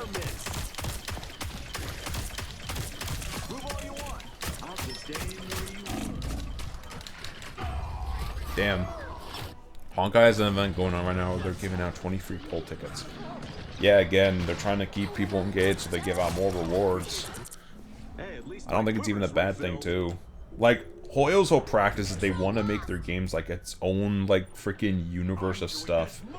Last I checked, there are characters related to the events of Genshin Impact appearing in Honkai Star Rail as, like, either collab things or mainly story things from what I've heard. So, I don't know. It's a little weird to me. At least thinking about it like that.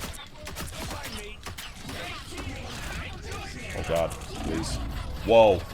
They put throw right there. But good placement though, not gonna lie.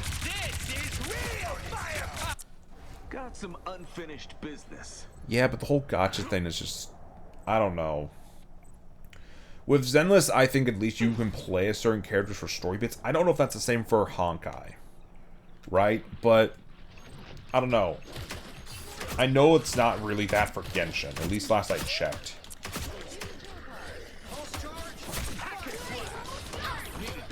Come on, we gotta go. Come on, X goal.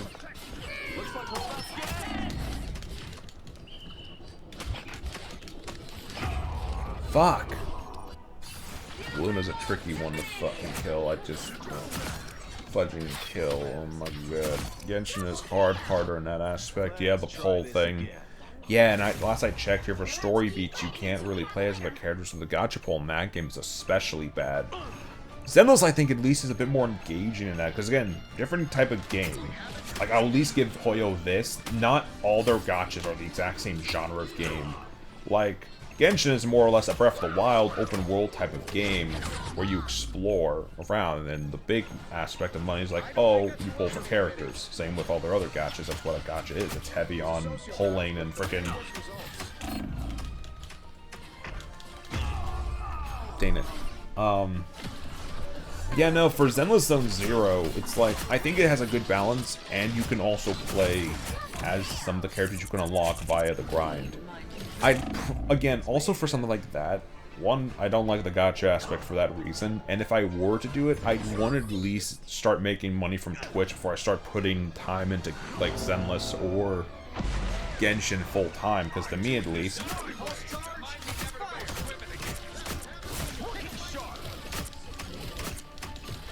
I am ready to put on a show! Literally the same time. Crazy.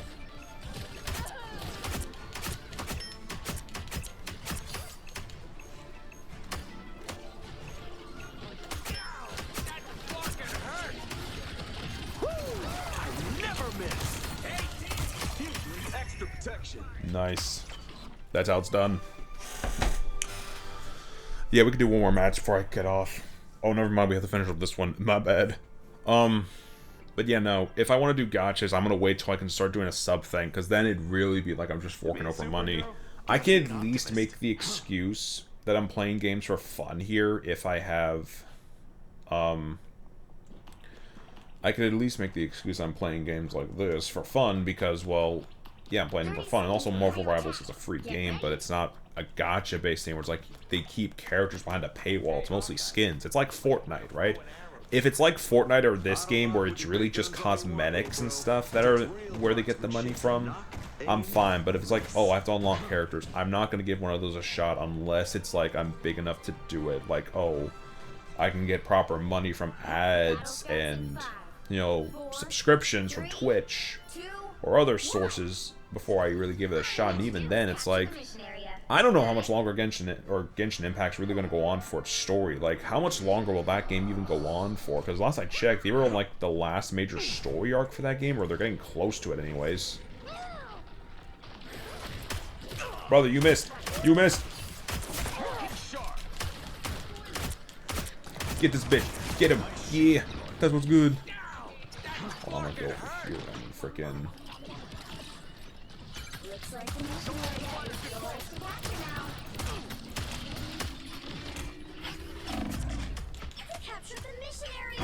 Bruh.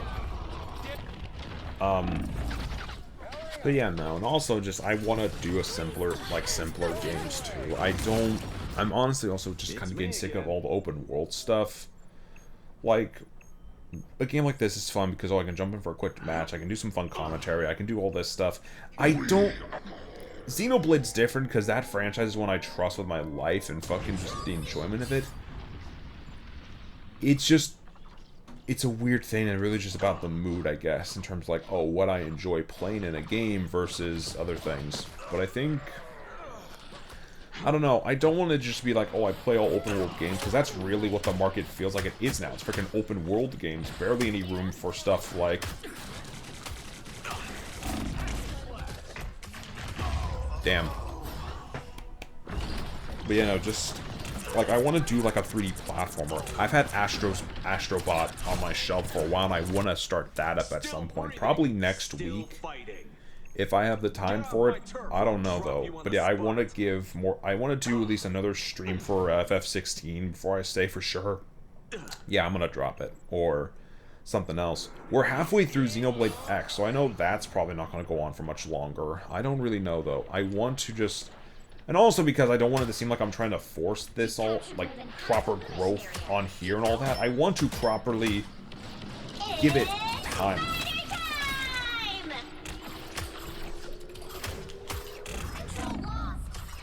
Can you... Where the hell? Oh, the frickin'... Yeah, that shit hurts. Not bad.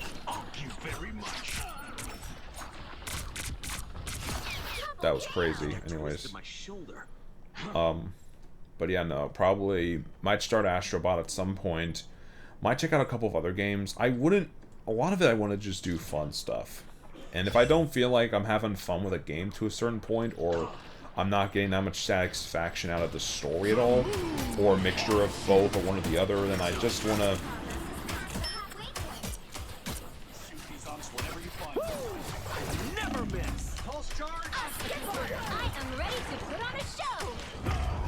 Brother. How the hell did that not work? On God. Oh, he dived me. That makes sense why I didn't see him. Okay. I don't know what games I want to do, though. Also, I want to try to do collabs with other streamers at some point. Like, I don't know. I'll buy NSO again when the Switch 2 comes out and do Mario Kart World, but like maybe Mario Party, maybe Smash Brothers. Just, I don't want to just be... I don't want to be a one-man freaking thing with this. And if I feel like we're dragging out a playthrough of a game for too long, or I'm just losing general interest in it...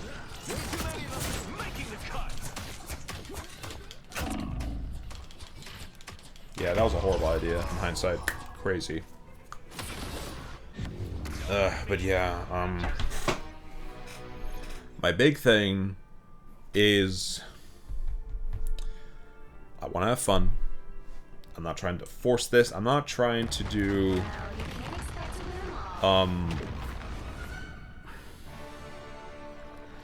It's weird for me to say, but yeah, no, I'm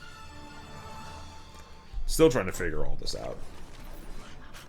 And I really should probably... I have a list of games in the backlog I want to play.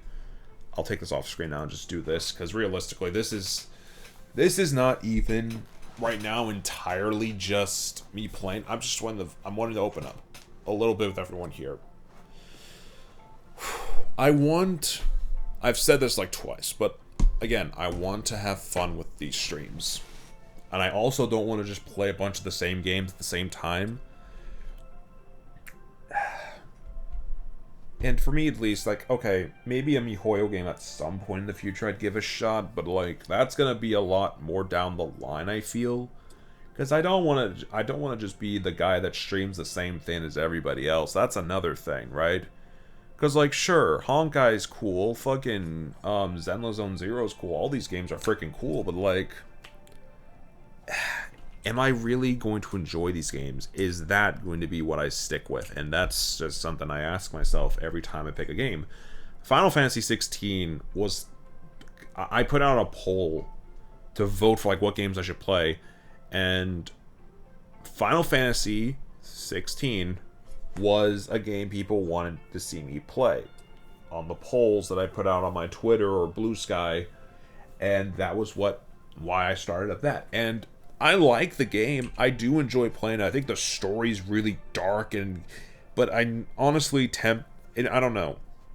Maybe it's just the idea that it's like just a simple dark fantasy game, but like, I don't know. Again, we're gonna play it again probably tomorrow, maybe, if I have the energy for it, just to see, like, oh, is it still worth continuing the story of? Because, like, I'm getting more into the world. I'm understanding more and more about it, but that's definitely a thing.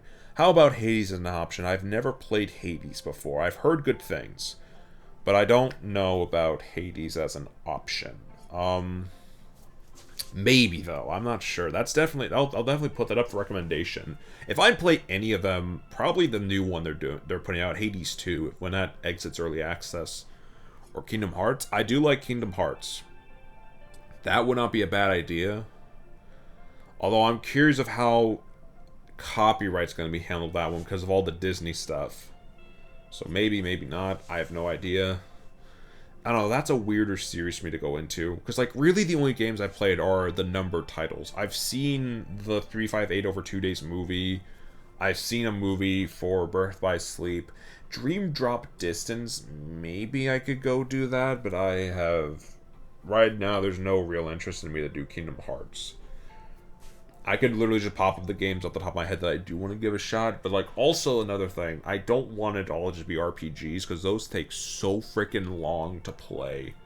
Like, I want to give myself variety, because, again, I'm going through the backlog, I want to freaking...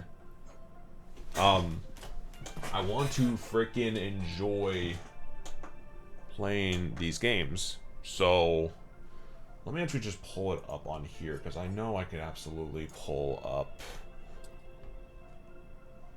on here what it is.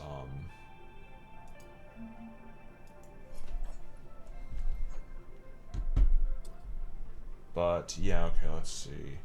I have a list here. I'm gonna read off basically a backlog of games that I want to play. Where on earth is it?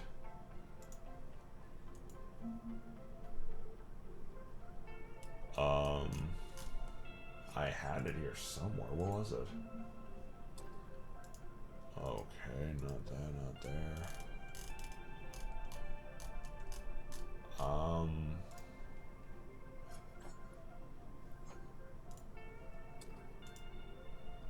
Hang on, let me look here. The backlog, here it is. Okay, finally found it. Alright, let me see. A Dream Drop Distance is my favorite Kingdom Hearts. Undertale's pretty good too. Yeah, I might start with Dream Drop Distance, honestly. That seems like a fun little place to just jump in. Okay, let me look at all the games on the backlog. Let's see here. I need to finish Let's see. If I do I wouldn't mind doing Halo 3. I'm like midway on Halo 2 on my own thing. So when I finish up Halo 2, I could start a stream for Halo 3, the Master Chief Collection version. Tears of the Kingdom, I got through some of that, and I admit it was not the best at all. Let me freaking look. Resident Evil 3 Remake, I'm already halfway through on that. Okay, here are the games I could probably play for a stream. Fire Emblem 3 Houses and Mario RPG, or Super Mario RPG, The Legend of the Seven Stars for the Switch. I would not mind playing those at some point. I definitely want to give those a shot. I don't know, I want to play a cuter game next up, so one of the two probably, yeah, maybe. That's at some point in the near future, I don't know. I'm really trying to just get a couple games to play before the Switch 2 comes out, and then it will become more about, like, frickin' Mario Kart World, probably, when I get a hold of it. Hi-Fi Rush, I have that on PC, I would not mind playing that at all. Hellboy, Web of Weird, that would probably be more of a Halloween title than anything else. Like, once October rolls around, I'll probably do that, maybe Alien Isolation, I have no idea.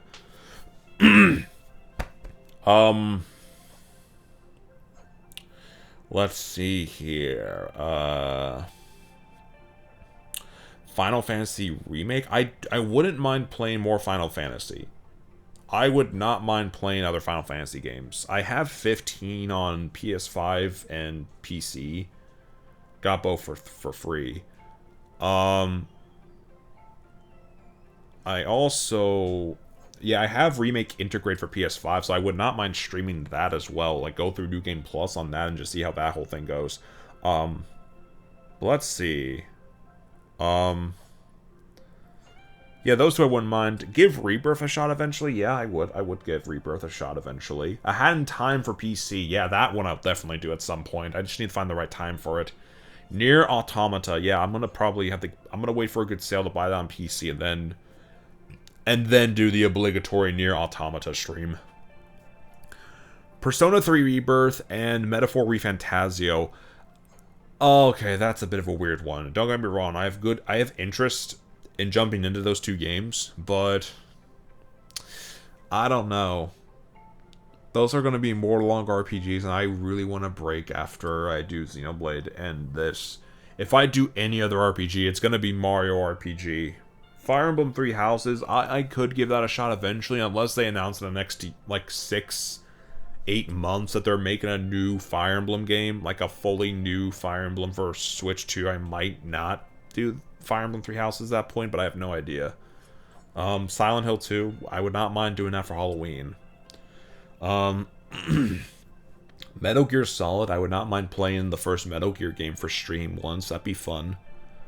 Metroid Prime 4, when that comes out, yes. Doom the Dark Ages, I need to get a new PC to run that better. I would have to get a new PC to run Doom the Dark Ages better than I would be able to on this. Let's see, you could also try Lone Misfortune, Sally Face Rainbow, Cypher, Guilty Gear. I've thought about Guilty Gear Strive, but I know that's more of a multiplayer game, and I really want to have, like, I really want to get people to play that with, so that's gonna be a whole thing. Like, if it's multiplayer, like Mario Kart, I could argue the first stream, you know, solo, next streams be multiplayer stuff with friends. Like, that's kind of the fun thing too. It's also me archiving it for people who, again, with a game like Mario Kart or Guilty Gear or I don't know, Sparking Zero, Dragon Ball, whatever. It'd have to be multiplayer. If it's multiplayer focused, like, if it's better with multiplayer, I'd want to get other, like, VTuber moots to play that way, which I've hopefully been expanding my repertoire a little bit in order to get there, but, again, I have no idea about that. It's harder to do with multiplayer games. That's why I've said, yeah, Repo, that's an easy one, though. Everyone's been doing fucking Repo, so I'm not entirely sure. Maybe. Yeah, get a good day, do a Repo stream with some peeps. I don't know, though, one at all. Yeah, not really a fan of Among Us anymore. I play that so much, I'm just not into it anymore. Also, Lethal Company and Content Warning, but again, those games I'm not the most sure about. those. Repo probably be the one I try to do next. If any of them. Let me see, though. That's why I've also said, freaking, once Switch 2 comes out and they have GameCube games coming out each month, I'd probably try to start streaming those and try to beat those, because I feel like with them, it'd be fun to play them, right? To play Wind Waker HD or F-Zero GX along with the new Mario Kart. Like, if I get a Switch 2, it's going to be Mario Kart 1 month, next month Donkey Kong Bonanza, and just have Mario Kart just as for fun on certain days or nights. That's kind of the vibe I'd get from that. And again, I'm not the most sure about how well that's going to do. I'm really wanting to focus on giving proper growth, but I'm also trying to take it at a good pace. Like at least one or two at least 2 streams every week I think is a solid thing. But also, if I want to be consistent, I have to stream back-to-back on certain days in order to get more attention. This stream was just done because, hey, I probably wouldn't get time to do this stream later tonight, and then, would you look at that, the roommate came back early, so I couldn't really, that plan kind of went out the window. But, yeah, that's pretty much how that whole thing went down. With that, I definitely want to, again, I'm trying to, like, I'm trying to fill up a certain niche with the games I play. And there's definitely games I'll play on here. Neon White is another one. And Freedom Planet 2. I would definitely play those two. Those definitely hit more of the Nintendo-y stylistic game audience.